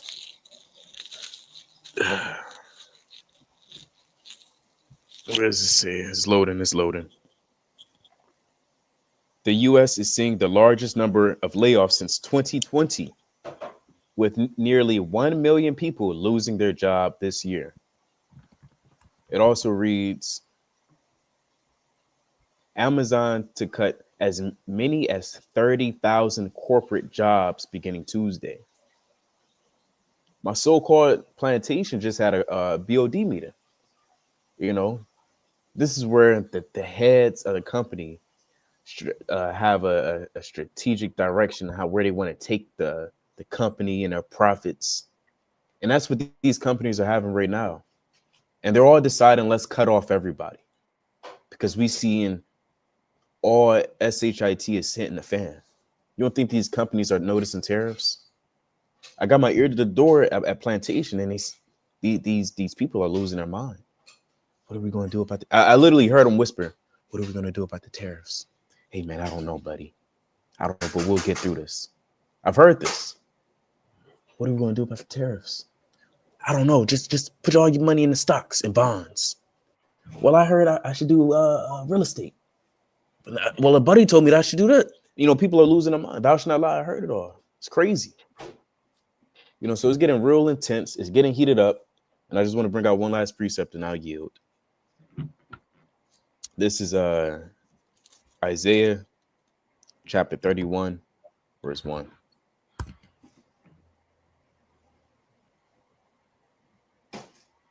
And it reads, woe to them that go down to Egypt for help and stay on horses and trust in chariots, because they are many, and in horsemen, because they are very strong, but they look not unto the Holy One of Israel, neither seek the Lord.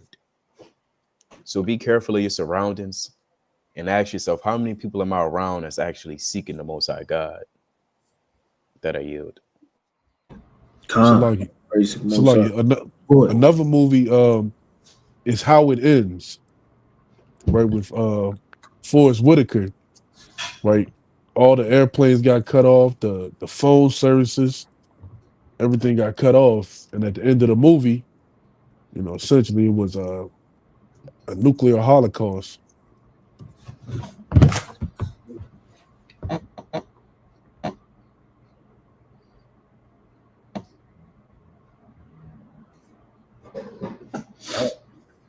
Cant.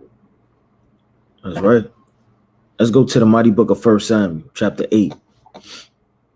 Right? 1 Samuel, chapter 8 and 18. Yeah, I gotta check some of those movies out too. I haven't seen all of them. Most High willing, you know. It's the book of First Samuel, chapter 8 and verse 18. And ye shall cry out in that day because of your king, which ye shall have chosen you, right? And that's exactly the spirit that's going to come back on the earth, man. Everybody bowing down and fleeing for succor, you know, to their enemies for their stay, protection, hope, and refuge. It says, and you shall cry out in that day. Why? Because you're going to be confounded. And the Most High is going to make you a laughing stock because you trusted in man and flesh. Lord tell you in Jeremiah the 17th chapter, verse 5 all the way down, not to make man your arm, meaning your strength. You can't rely on man. It says, because of your king, which he have chosen you, and the Lord will not hear you in that day. So all that voting and trusting in this society and wanting it to flourish, Lord says, man, in that day, you're going to know. Nevertheless, the people refuse to obey, right? That's the servants of the Lord. That's the prophecies. But they look into what other nations have. They're looking for the hope. They're looking at the army, man. You know, just because they have fighter jets, missiles, war helicopter, that means nothing, man. Like brothers always say, that's old technology, right? We're serving the living God, the invisible God, man. Angels is round about us, right? They were blinded men in the Maccabees, the angels, and fighting. So these things, they were flying above their heads for many days straight in war. So the things that they do, right, in that technology that they have, the infrared goggles, they're seeing heat vision, all of that's old news, man. That doesn't mean anything to the Most High. Don't be confused in a little bit of technology that they had. The Lord said in the book of Revelation, you could get Revelation 13 and 13. The Lord prophesied that they would deceive you by miracles. And it's a miracle to create an atomic bomb. It's a miracle to hover around without moving, right, in a fighter jet. It's a miracle, certain things through science that they have done. It's the book of Revelation 13 and 13. And he doeth great wonders. So the so-called white man, he's going to do great wonders. He's going to have Project Bluebeam. I mean, it's so many things that they have that if your mind not right, you're going to really think that everything's going to be okay. Through the trumpets, the sounds, God bless America, the parades, right? The comforting speeches on the intercom by the police and the presidents and the government. All of these things are going to rock you to sleep with comfort. The peace treaty 2025, all of these are nothing more than things that are like a veil cast upon you. It say he doeth great wonders so that he maketh fire come down from heaven, right? He's going to deceive you by his power in military might, his nukes, his drones, right? His ICBM missiles, his warcraft, his atomic bombs, the things that he does in the sight of man and the public as a civilian. You've never seen anything like this, man. You've never seen a bomb that can hit to blow up the size of Texas, right? With the size of California. So he's going to do great. The Lord calls that great wonders. So they make a fire come down from heaven on the earth in the sight of men and deceiveth them that dwell on the earth by means of those miracles. So, I mean, you have a miracle on the right-hand side, right? Then you have a miracle on the left-hand side. On the left-hand side is wizardry, it's sorcery, it's warlocks, it's strange powers and spells and demons and different things conjured up and black magic, right? To overthrow the mind of the simple. It's a reason why they play the same dun dun dun, dun these same like brothers always go into. It's a spirit on color, black, and it's a spirit why the Lord want us in all white, man. It's a spirit on sound, high frequencies, troubles, and different things like that, man. Right, the 808, right? How they hit and they could, mess with your mind to have you to feel a certain way. It's a spirit on everything. It says, and deceiveth them that dwell on earth by means of those miracles which he have power to do in the sight of the beast, saying to them that dwell on earth that they should make an image to the beast which have the wound by the sword and did live, right? And that's exactly what's going on. In this modern day world, the God of this world has given power to Esau, right, to have this technology, this power, this understanding to deceive the simple-minded, man. That's exactly what's going to happen when you trust in this king. Trusting in the king isn't just as simple as, food snap, stop being over righteous. When you trust, you secretly have a place in your heart of comfort. You secretly put him as your God, your hope, and your salvation and help. Right? Let's go to the mighty book of First Maccabees, right? Chapter 6 and verse 10. Right? First Maccabees, chapter 6 and verse 10. This is the mighty book of First Maccabees, chapter 6. I'm going to start at verse number 10. Right? And it reads, it says, wherefore he called for all his friends and said unto them, that sleep is gone from mine eyes, and my heart faileth for very care. Right? So Antiochus is about to give up the ghost. He's about to die to death. And I thought with myself, into what tribulation am I come? So as he's catching all of this hell, about to give up the ghost, right? He's saying, well, how did this come upon me? And how great a flood of misery it wherein now I am. For I was bountiful and beloved in my power. And the so-called white man, his might and strength in this world is bountiful. He's beloved. He's Spider-Man, he's Batman, he's Hope, he's the president, he's your job, he's writing your check, he's your hope. He's beloved and bountiful in his world. It says, but now I remember the evils that I did at Jerusalem. So this is him on his deathbed about to give up the ghost. For brothers that don't know, you have mighty books and chapters like Wisdom of Solomon, the second chapter, and various other chapters going into how the white man thinks, what his thoughts are, what's going through his mind. And this is his mind as he about to give up the ghost. It isn't let me repent to the Most High. It isn't but thinking, what shall I do to make recompense of all the things that I've done to help. It isn't any repentance or love or any type of thing that he could leave behind. It's all the evils that he have done, and damn, this has come upon me. It says, and that I took all the vessels of gold and silver that were therein and sent to destroy the inhabitants of Judea without a cause. So the next time you want to trust in this man, he kills, destroys without a cause. See, Jacob killed, but they were hungry. They wanted some venison, man. They're not out there to take the deer and put it on their living room, man, or kill a bear just to stretch them out, man, just to sip 200-year-old whiskey, man. If you talk about lands and conquering and dominion, power, and glory, man, they're not out for killing and destruction for no apparent reason. When Jake, you fight 9 times out of 10, even though it's evil, you rob him because you're hungry. You really need that, man. You thirsty. You got to get it how you live. You in the streets, man. You in the mud. You're doing that for a reason, even though it's off. This man tracks and lands, stealing oil, gold, silver, wealth, women, men, conquering them and traveling to different places without it's not even a reason, man. You can't say, well, you know what, sir, can I raise my hand? He must have been hungry. He must have been thirsty. You know what? Well, he must have not had anything. So you have to really see the levels of how evil the mind and the spirit and the genetic makeup of this man actually is. So to run from the Most High unto this man that kills without a cause, that you would trust as a king, right, would be utter confusion, double-mindedness, and blasphemy, man. You'll blaspheme the name of the Lord by doing that. See, the name of the Lord is his image, his refuge, his strength, right? And you'll blaspheme that by denying the name of the Lord and turning on the Lord and going to Esau. I got one more. Let's go to the mighty book of Psalms 91 real quick. We got to get it. Because this is a beautiful psalm on how the Lord will protect you and how he is your refuge in the day of temptation and struggle. It's the book of Psalms, chapter 91. Maybe read about 3 or 4.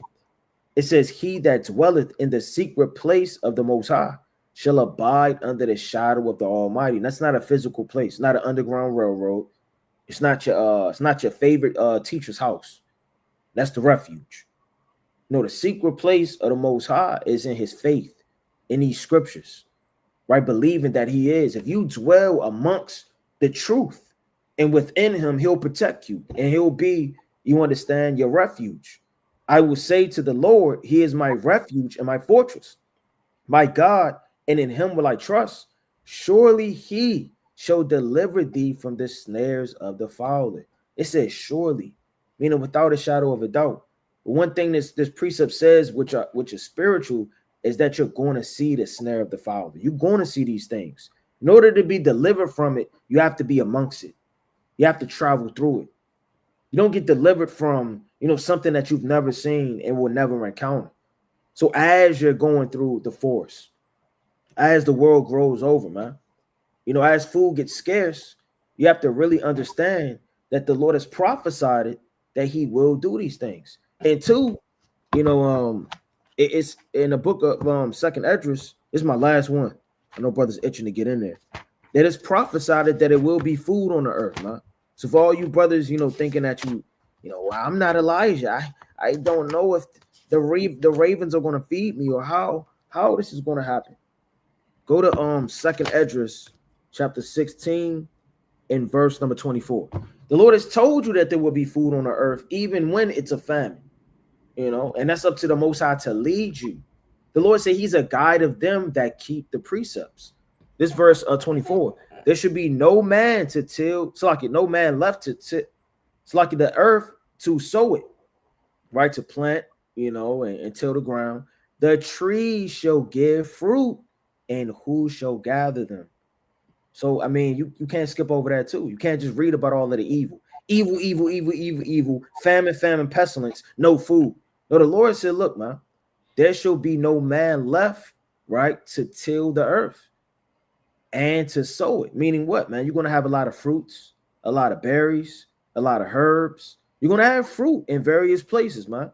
And guess who's going to lead you there? It's not going to be me. It's not going to be your favorite camp. It's not going to be a favorite elder. The Lord's going to do it, man. It says, and the trees shall give fruit.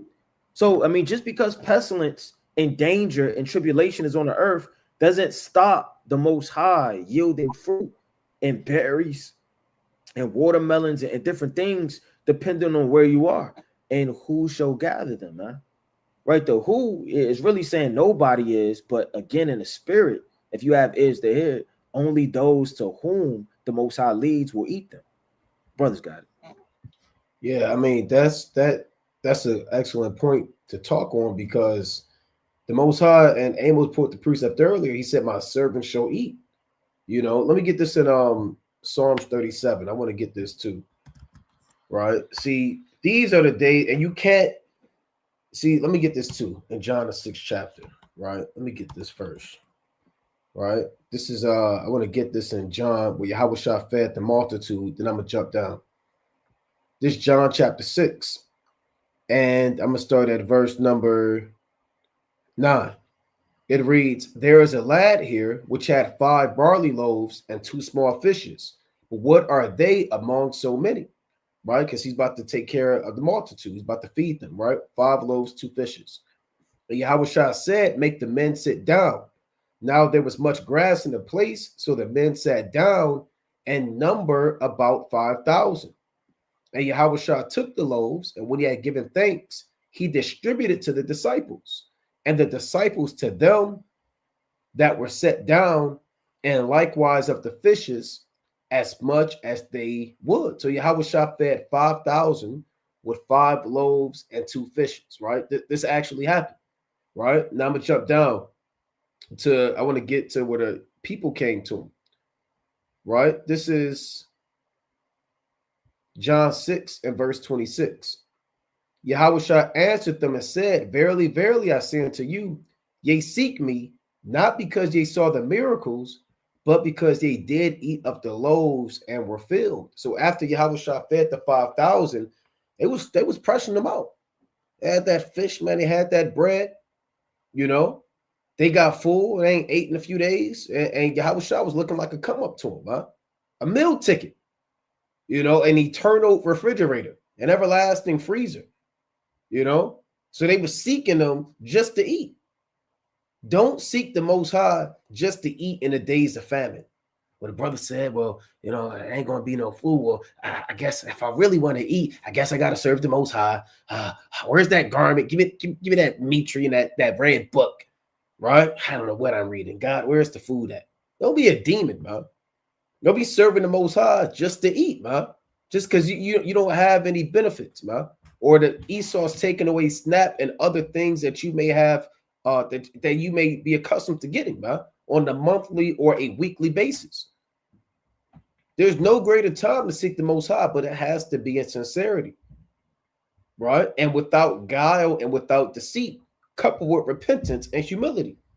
And Yahweh shall rebuke them, man. He said, man, y'all ain't real, man. Right? Y'all only want me because I did the miracle. Verse 27. Late John 6 and 27. Labor not for the meat that perisheth, but for that meat which endureth unto everlasting life, which the Son of Man shall give unto you, for a him hath the Most High the Father sealed. See that? So we don't labor for the meat that perish. We're not in this truth just because we're looking to eat in the days of famine, right? We're not praying, fasting, laboring, studying, whatever spirit the Most High gives us in righteousness to serve in the last days just to eat, man, or just to have a bottle of water when all hell break loose. Every brother should be serving the Most High in sincerity and in truth, man, and in joy, and with great zeal and passion, and with the spirit of endurance. Don't labor for the meat that perish. If you in this thing just because you're trying to creep in because SNAP is cutting off, then you're in the wrong spirit. Like I said, you're gonna have a lot of people in these churches. You brothers out there, you may have more people coming to Cant. Kind of their ear for some reason may be a little bit more attentive. Their mind might be a little bit more inclined to kind of hear what you have to say. You may have less rebuking, less scoffing. You can only scoff so much when you're hungry, man. And it's in Jake's spirit to believe in the Most High. So a lot of people are going to try to cleave to the Most High. And the Lord said in 2 Peter 3 and 9 on down that the Most High, he said he is not slack concerning his promise, but is long suffering to usward, not willing that any should perish, but that all should come to repentance. So on the other side, the Most High, he'll put Jake in straight so you have no other choice but to get the help. But that shouldn't be on your mind. I'm just serving the Most High just to eat. Right? Let me go to Psalms real quick, chapter 37. That's a horrible spirit to have. This Psalms chapter 37, and I'm going to read 37. Right? Psalms 37 and 37. Actually, I want, bear with me, 20. So I can bear with me. It's at 19, 19, Slocky. I'm going to start at 18, though. Psalm chapter 37 and 18. The Lord knoweth the days of the upright, and their inheritance shall be forever. They shall not be ashamed in the evil time, and in the days of famine, they shall be satisfied. So the evil time is not talking about when you got laid off, right? It's not talking about when you stubbed your toe, when you sprained your ankle. The evil time is the hour of temptation. That time is the hour of temptation, which is going to come upon all those that dwell on the earth, the time of Jacob's trouble and persecution. And the men of the Most High, the daughters of Zion, their children and families are going to be protected. The Most High also said in another place, and Second Ezra, the second chapter, that his hands are going to cover your children, that they shall not see hell. He said, the heathen shall envy thee, but they shall not be able to do nothing against thee. So we're not going to be ashamed, Most High willing, in those days. We're going to keep our head up and stay confident, knowing that with the Most High, all things are possible. It's written that in the days of famine, they shall be satisfied. However, the Most High does that, right? We can't limit the Most High's power to how the servants of the Most High are going to eat, right? Like the brother quoted or talked about, the Most High fed Elijah with the ravens, man. Ravens aren't even friendly creatures, man. The scavengers, they'll eat that for a damn self. So it's the power of the Most High to use a creature that's a scavenger, selfish beast, man, foul to feed you, man, with food that's in their spirit to eat. The Most High, these miracles are written for our learning, right? Let me get one more real quick. So, these are the days where brothers should be praying for faith, hope. Hope is really going to be paramount in these days because you're not going to be able to see the plan of the Most High. The Most High is not going to roll out the blueprint to you and say, here's what's going to happen to you day one of the evil time. Day two, day three. Okay, day five, you're going to catch a little bit of hell, but day six, I got you. And you just wait until day six. You're just going to have to hope and have faith that the Most High is going to sustain you, right? So these are spirits that brothers and sisters should be praying for and seeking from the Most High, right? Job chapter 5 and 17. Behold, happy is the man whom the Most High correcteth. Therefore despise not thou the chastening of the Almighty. For he maketh sore and bindeth up. He woundeth and his hands make whole. He shall deliver thee in 6 troubles. Yea, in 7 there shall no evil touch thee. Yeah, you got 6 troubles. You got 6 vials. You got 6 seals. You got 6 trumpets, and they all bring trouble. And the 7th, no evil is going to touch you. In famine, he shall redeem thee from death, and in war from the power of the sword. Thou shalt be hid from the scourge of the tongue. That's judgment from these nations condemning you into persecution. Neither shalt thou be afraid of destruction when it cometh. Here's the point. At destruction and famine, thou shalt laugh. Neither shalt thou be afraid of the beasts of the earth. For thou shalt be in league with the stones of the field, and the beasts of the field shall be at peace with thee. So you're going to be taken care of. Stones of the field meaning no stumbling blocks, right? You're going to be able to yield fruit and increase. Your field and your growth will not be marred by the stones of the field, and the beasts of the field are going to be at peace with you. And thou shalt know that thy tabernacle shall be in peace, and thou shalt visit thy habitation, and shall not sin. Thou shalt know also that thy seed shall be great, and thine offspring as the grass of the earth. These are the promises. Thou shalt come to thy grave in a full age, like as a shock of corn cometh in his season. Lo, meaning look, lo, this, we have searched it, so it is. Hear it and know it for thy good, man. And this is a beautiful way the Most High has it in. You searched it, you in this knowledge. I mean, if you understand this verse in the spirit, because everybody reads the book of Job, but if you understand this, and the Most High gave you the understanding of this particular verse, the Lord says, since you searched it, so it is. Meaning you'll be fine. All the things the Most High said, don't worry about it. He said, hear what I'm telling you and know it for your good, because you searched it and you came back to him. So all these promises are in store for those who have searched it.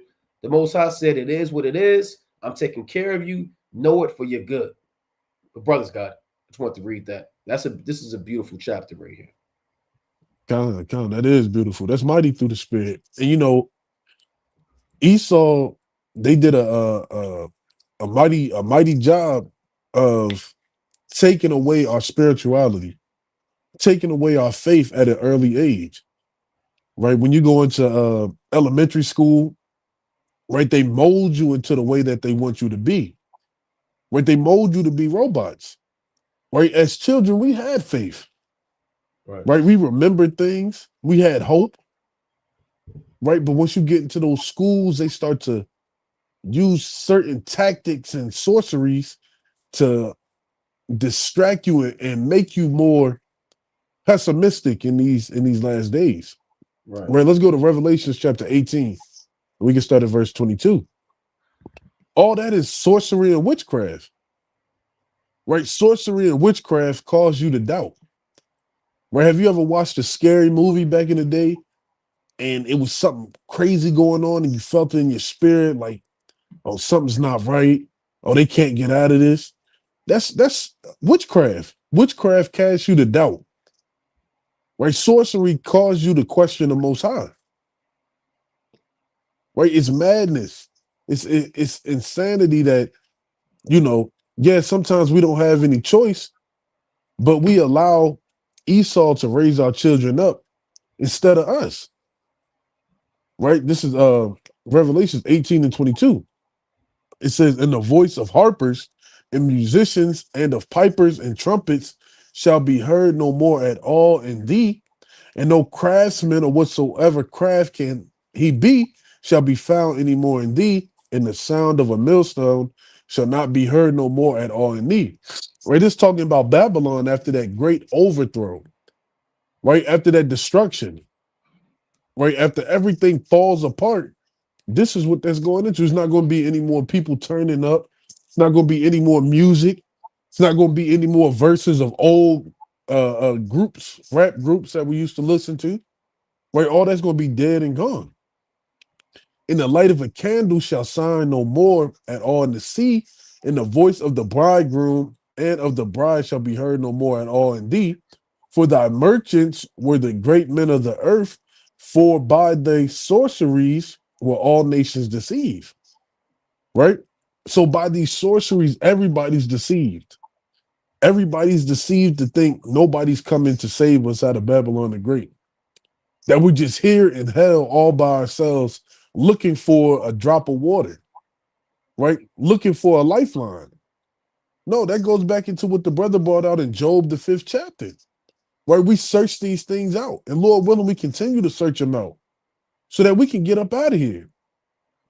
And that this confusion and mysteriousness and wickedness no longer has a veil over our head that we don't understand or see this truth. Right? Because this is how you know we're in the last days. Right? Just seeing exactly who the wicked is that run the earth. Right? Like in Scooby-Doo, when that mask got taken off and everybody said, Mr. Jenkins, and he Right. says, I would have got away from it if it wasn't for you meddling kids. We're seeing the so-called white man be Right. Right. revealed in front of our face. Right? Give that as what's that? 2 Thessalonians chapter 2, and we can start at verse number 2, I believe. That's where I want to start. So all this is happening because the white man is being shown to be the devil that the Bible speaks of. Right? It's no coincidence that that they call America the Great Satan.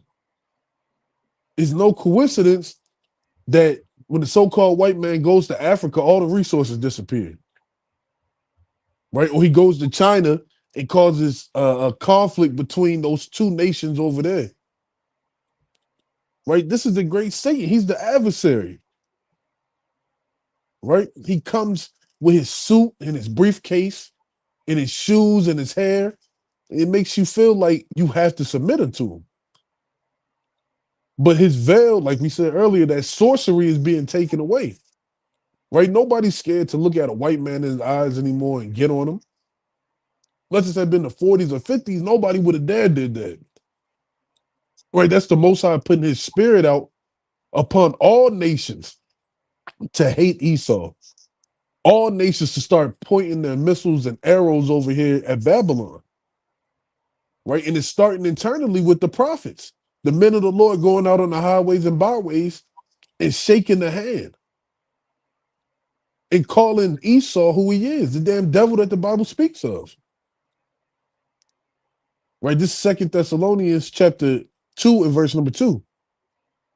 Well, I'm going to start at 1. Now we beseech you, brethren, by the coming of our Lord Yahweh Shah HaMashiach, and by our gathering together unto him, that ye be not soon shaken in mind, or be troubled, neither by spirit, nor by word, nor by letter, as from us, as the day of Hamashiach is at hand. Right? We're too late in the game to be shaken. Right? We're too late in the game to be troubled. Right? I just was saying that's witchcraft. That's sorcery to cause you to be troubled. You're supposed to have the utmost faith in Yahweh Shem Yahushai. You should have the utmost confidence. That's the word I'm looking for. Confidence to know that the Most High's words are not going to come back void. Right? Let no man deceive you by any means, for that day shall not come except there be a falling away first, and that man of sin be revealed, the son of perdition. Right? So all these mountains and hills that we see are not going to be overthrown. These kingdoms are not going to fall until that man of sin is revealed. And it's happening as we speak. Right? You got Al Jazeera talking about the wickedness of the so-called white man. Right? You got all these news outlets showing exactly who Satan is, Right. who opposes and exalting himself above all that is called God. Right? On his dollar, it says, "In God we trust." But they have laws to separate church from state, right? I heard that they were trying to take out in the Pledge of Allegiance, one nation under God. They was trying to take that out. Esau just showing you nothing Esau does is incorporated with the Most High, or that is worship, so that he as God sitteth in the temple of God, right? So he's putting himself in the position where you need to go to Esau for everything, right? They got cameras everywhere, right? They try to make it like an all-seeing eye where they can see what's going on. Like the brother said, people going to start buying these cameras for their protection. You think you're the only one who can see in your Ring camera? You think you're the only one who can hack into your Ring camera and see what's going on?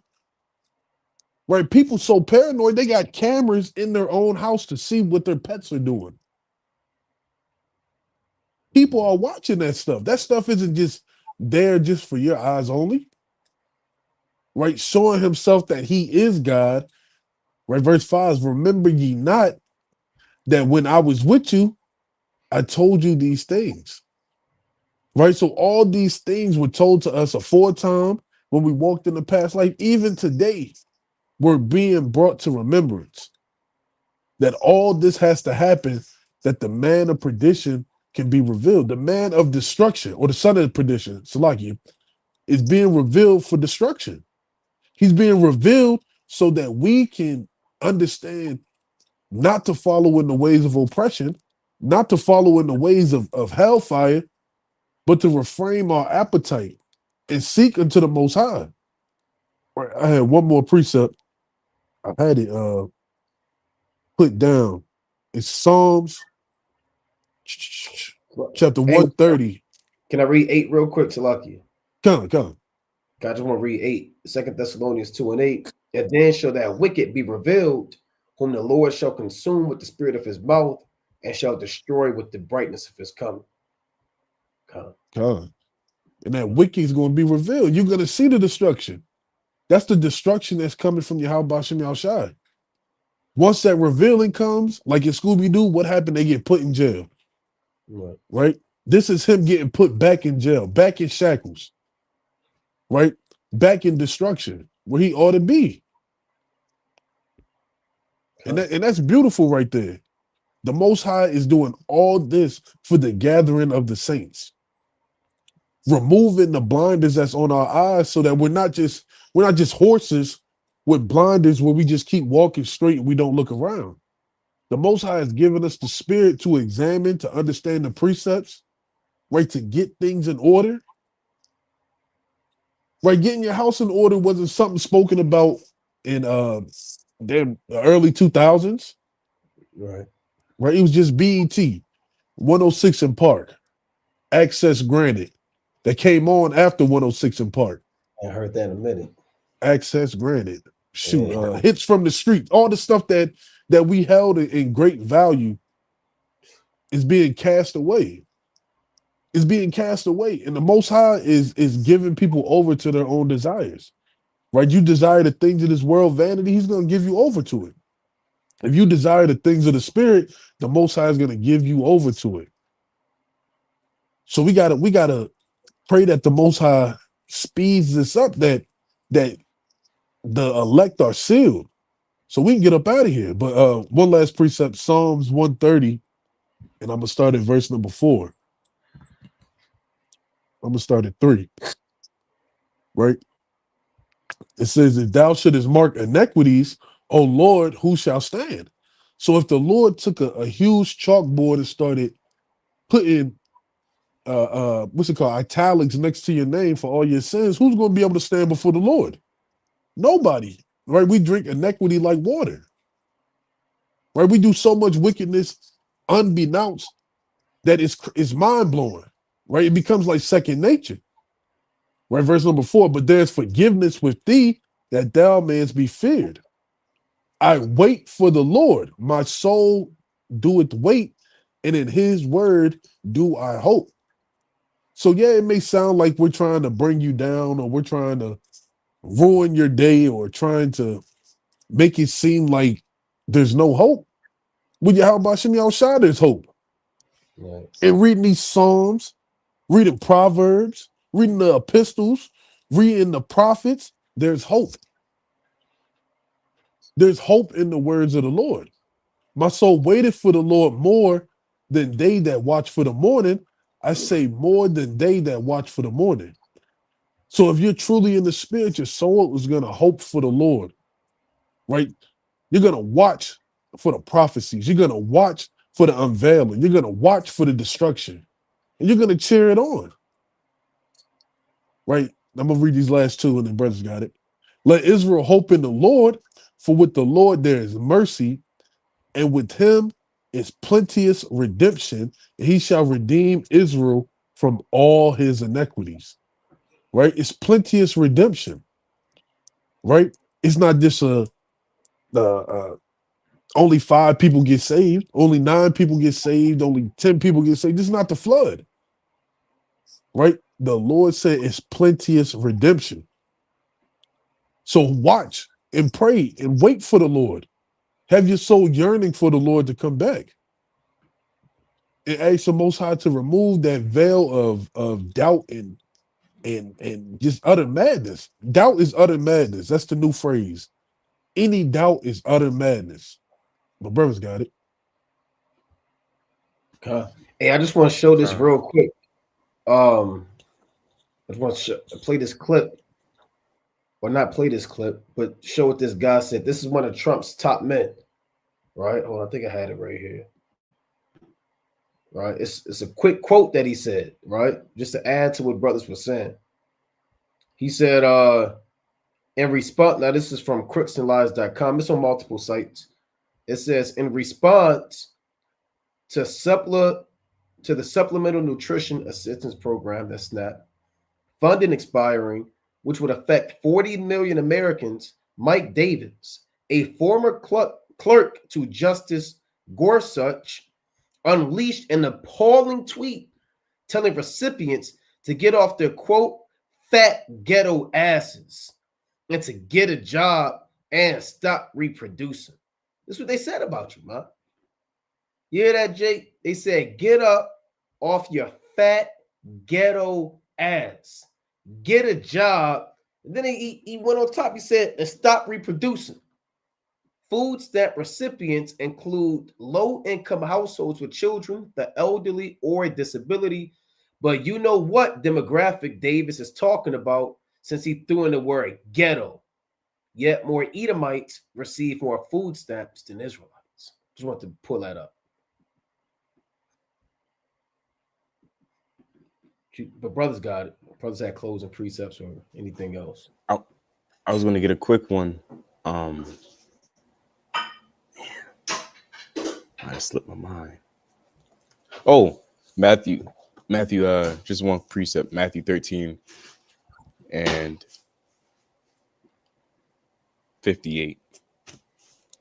Think about this verse a lot. It reads, and he did not many mighty works there because of their unbelief. So the Most High can just not do a whole, and he's not going to do a lot of mighty works before those who don't believe in him. If you believe in a so-called white man, SNAP, his system, government assistance to be your aid and your leader to salvation and righteousness, then you're going to be withheld from the mighty works that the Lord will shew unto his chosen. And the mighty works of the Lord, I mean, we only seen but a few. Really, we haven't even seen, of course, through the Spirit and through regeneration. We understand in the ancient world we've seen those things, but in this present day world, we have yet to see the Lord touching the earth and the Lord showing his mighty works. Men marvel at chariots. Men marvel at a rainbow. Men marvel at storms. But imagine the types of works that will be done before the Israelites. Those who have put their trust and faith in the Most High God and his son, Yahushua. And he did not many mighty works there because of their unbelief. So imagine all the times where the Lord withheld his works and him saving you because you didn't believe. And I mean, and the Lord is rightly so justified. So that's all I wanted to bring out. Con, con, Con. con. Brothers ain't had, and then I bring out a closing precept. Unless a brother has something. Okay, con. Yeah, we can go to the class. Book of Revelation, chapter 3. Well, I had this one thing, King Salaki. Oh yeah, con. Just it says, you know, I really don't care anymore. That's what the Edomite said. The fact that 40 million Americans are on SNAP benefits blows my mind. So November 1st, that's you ain't gonna get them. That's military pay, that's SNAP, FHA, insured loans, disaster relief, national parks, passport and visa services, right? Man shall desire to go into a city and shall not be able. Small business administration. And a lot of people, just a quick point, they said they're going to riot, loot, plunder, and pillage. Eve is saying, if I don't get my snap, I'm going to show you what it means to snap. Right? So they said they want to loot the White House. So, we want to see, right, what comes of this thing, right? But you got it, King. But Revelation 3rd chapter. Con. Yeah, most definitely. The looting just gonna be the beginning of it. Yep. You know. It's the mighty book of Revelation, chapter 3 and verse 2. Be watchful and strengthen the things which remain that are ready to die, for I have not found thy works perfect before God. Right? Shows you humility, man, and humbleness. Don't think you got it all. It's always something to learn and grasp and grow in, and it's true. It says, remember therefore how thou hast received and heard, and hold fast and repent. If therefore thou shalt not watch, I will come at thee as a thief, and thou shalt not know what hour I will come upon thee. Right? I mean, that goes for everybody, man. I mean, Yahweh Shah could pull up on you requiring fruit at any given second. You want to make sure you're giving some type of sacrifice, man. You have to give a sacrifice every day if you're under the order of Melchizedek, man. If you're in this priesthood, you have to give a sacrifice. You have to do something. You have to go through something. You have to push to offer up the Lord something, man. Besides just prayer. See, prayer benefits us. Even fasting benefits us. It doesn't benefit the Most High. What can you do in this truth for your brethren, for the nation, to push the will of the Most High? Step outside yourself to give an offering sometimes, man. Because again, I always say, when you read the scriptures, which you ought to and you better, but that's nothing more than you just being an eyewitness. I mean, what separates you from reading than those men that actually saw Yahweh Shah do those accounts? So stop putting these things that you do on such a high level like you're righteous, right? I mean, reading, praying, and fast is mighty, but you read to understand and get closer to the Lord. That's for you. You pray so that the Most High can help you. You fast to get demons off of you. Again, you got to step outside yourself and do for others, man, and take on charity. Take on, the spirit of helping others, man. Like Yahweh Shah, when he came, he wasn't for himself. He was for the nation. And if you image that and map that out to the best of your ability, you'll always bring forth fruit. That's 2 Peter, the 1st chapter, man. There's certain things that the Apostle Peter was quoting and talking about that if you do those things, you'll never be unfruitful. So the fruit, again, is spiritual. So if you're not bringing forth any fruit in the day that the Lord comes upon you, he will unroot you. Brothers got it. Come. Let's go to 2nd Esdras chapter 16 and verse number 74. So like the brother said, right, you're going to receive the fruit of your doing, right? They say you got to make your bed and you lay in it, right? So the bed that you're making, it should be comfortable. And the only way to receive comfort, as I should say, is dwelling in the house of the Lord, dwelling in the scriptures, doing the things that are pleasing in the sight of the Lord. Yeah, though sometimes it may not be what you expect it to be day by day, but you got to have ever sure confidence that the Most High is guiding your steps the right way, that your sins are being forgiven, that the Most High is seeing you and presenting you blameless before himself. that offering is beautiful, right? This is 2nd Esdras chapter 16 and verse 74.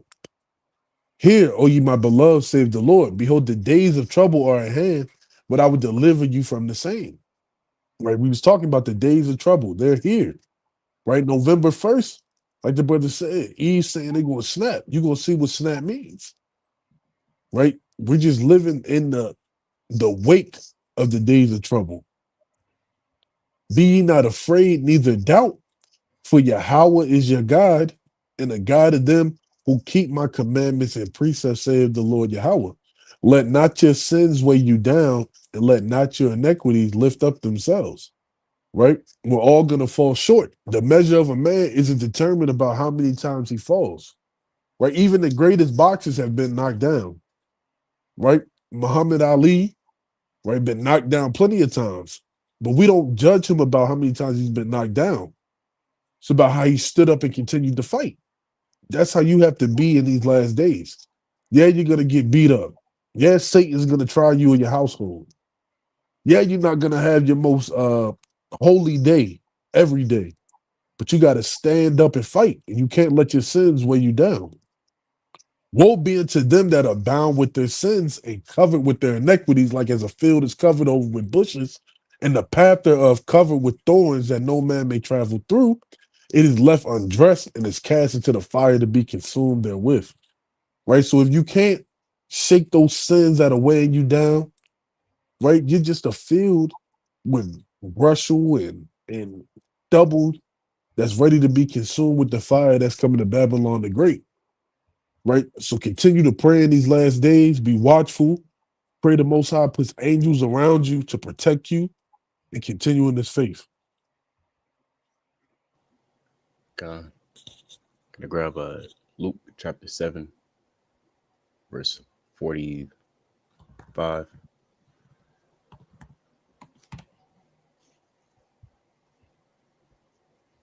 Cant. Let's start at start a little bit above. Verse 44. And he turned and he turned to the woman and said unto Simon, seest thou this woman? I entered into thine house, thou gavest me no water for my feet, but she hath washed my feet with tears, and wiped them with the hairs of her head. Thou gavest me no kiss, but this woman, since the time I came in, hath not ceased to kiss my feet. My head with oil thou didst not anoint, but this woman hath anointed my feet with ointment. Wherefore I say unto thee, her sins which are many are forgiven, for she loved much. But to whom little is forgiven, the same loveth little. And so it is with us. If you love the Lord a little bit of your sins will be removed and wiped away.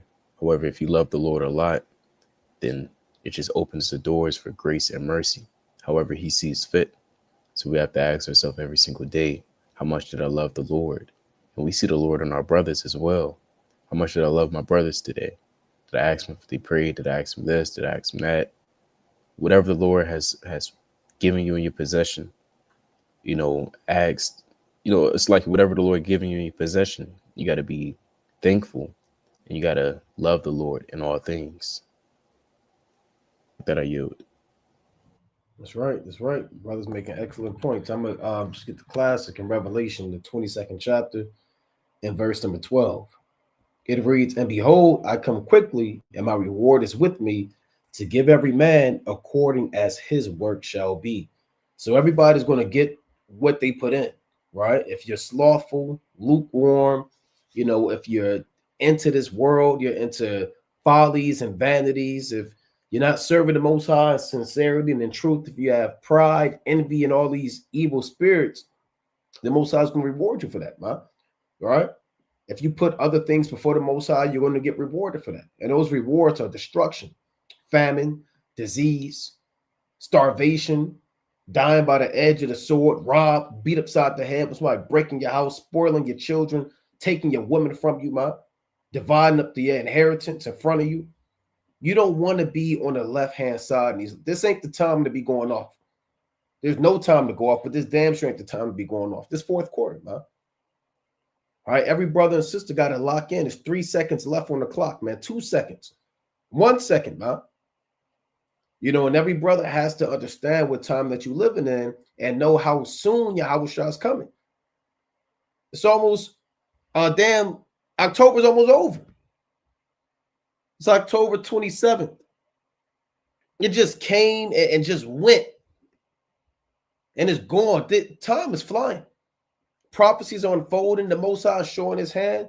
So, it would behoove brothers and sisters to make sure that they're on the right-hand side of the Most High. And you're purging out your leaven, you're praying, you're examining yourself, you're getting your house in order, and you're fighting a good fight and fighting these demons, man. Right? But with that, I'm going to close up, giving, of course, our honor and glory to Yahweh. It's lagging a little bit, but Brother Nakwam. Shalom, Brother Amos. Brother Yardan. Shalom, Brother Right.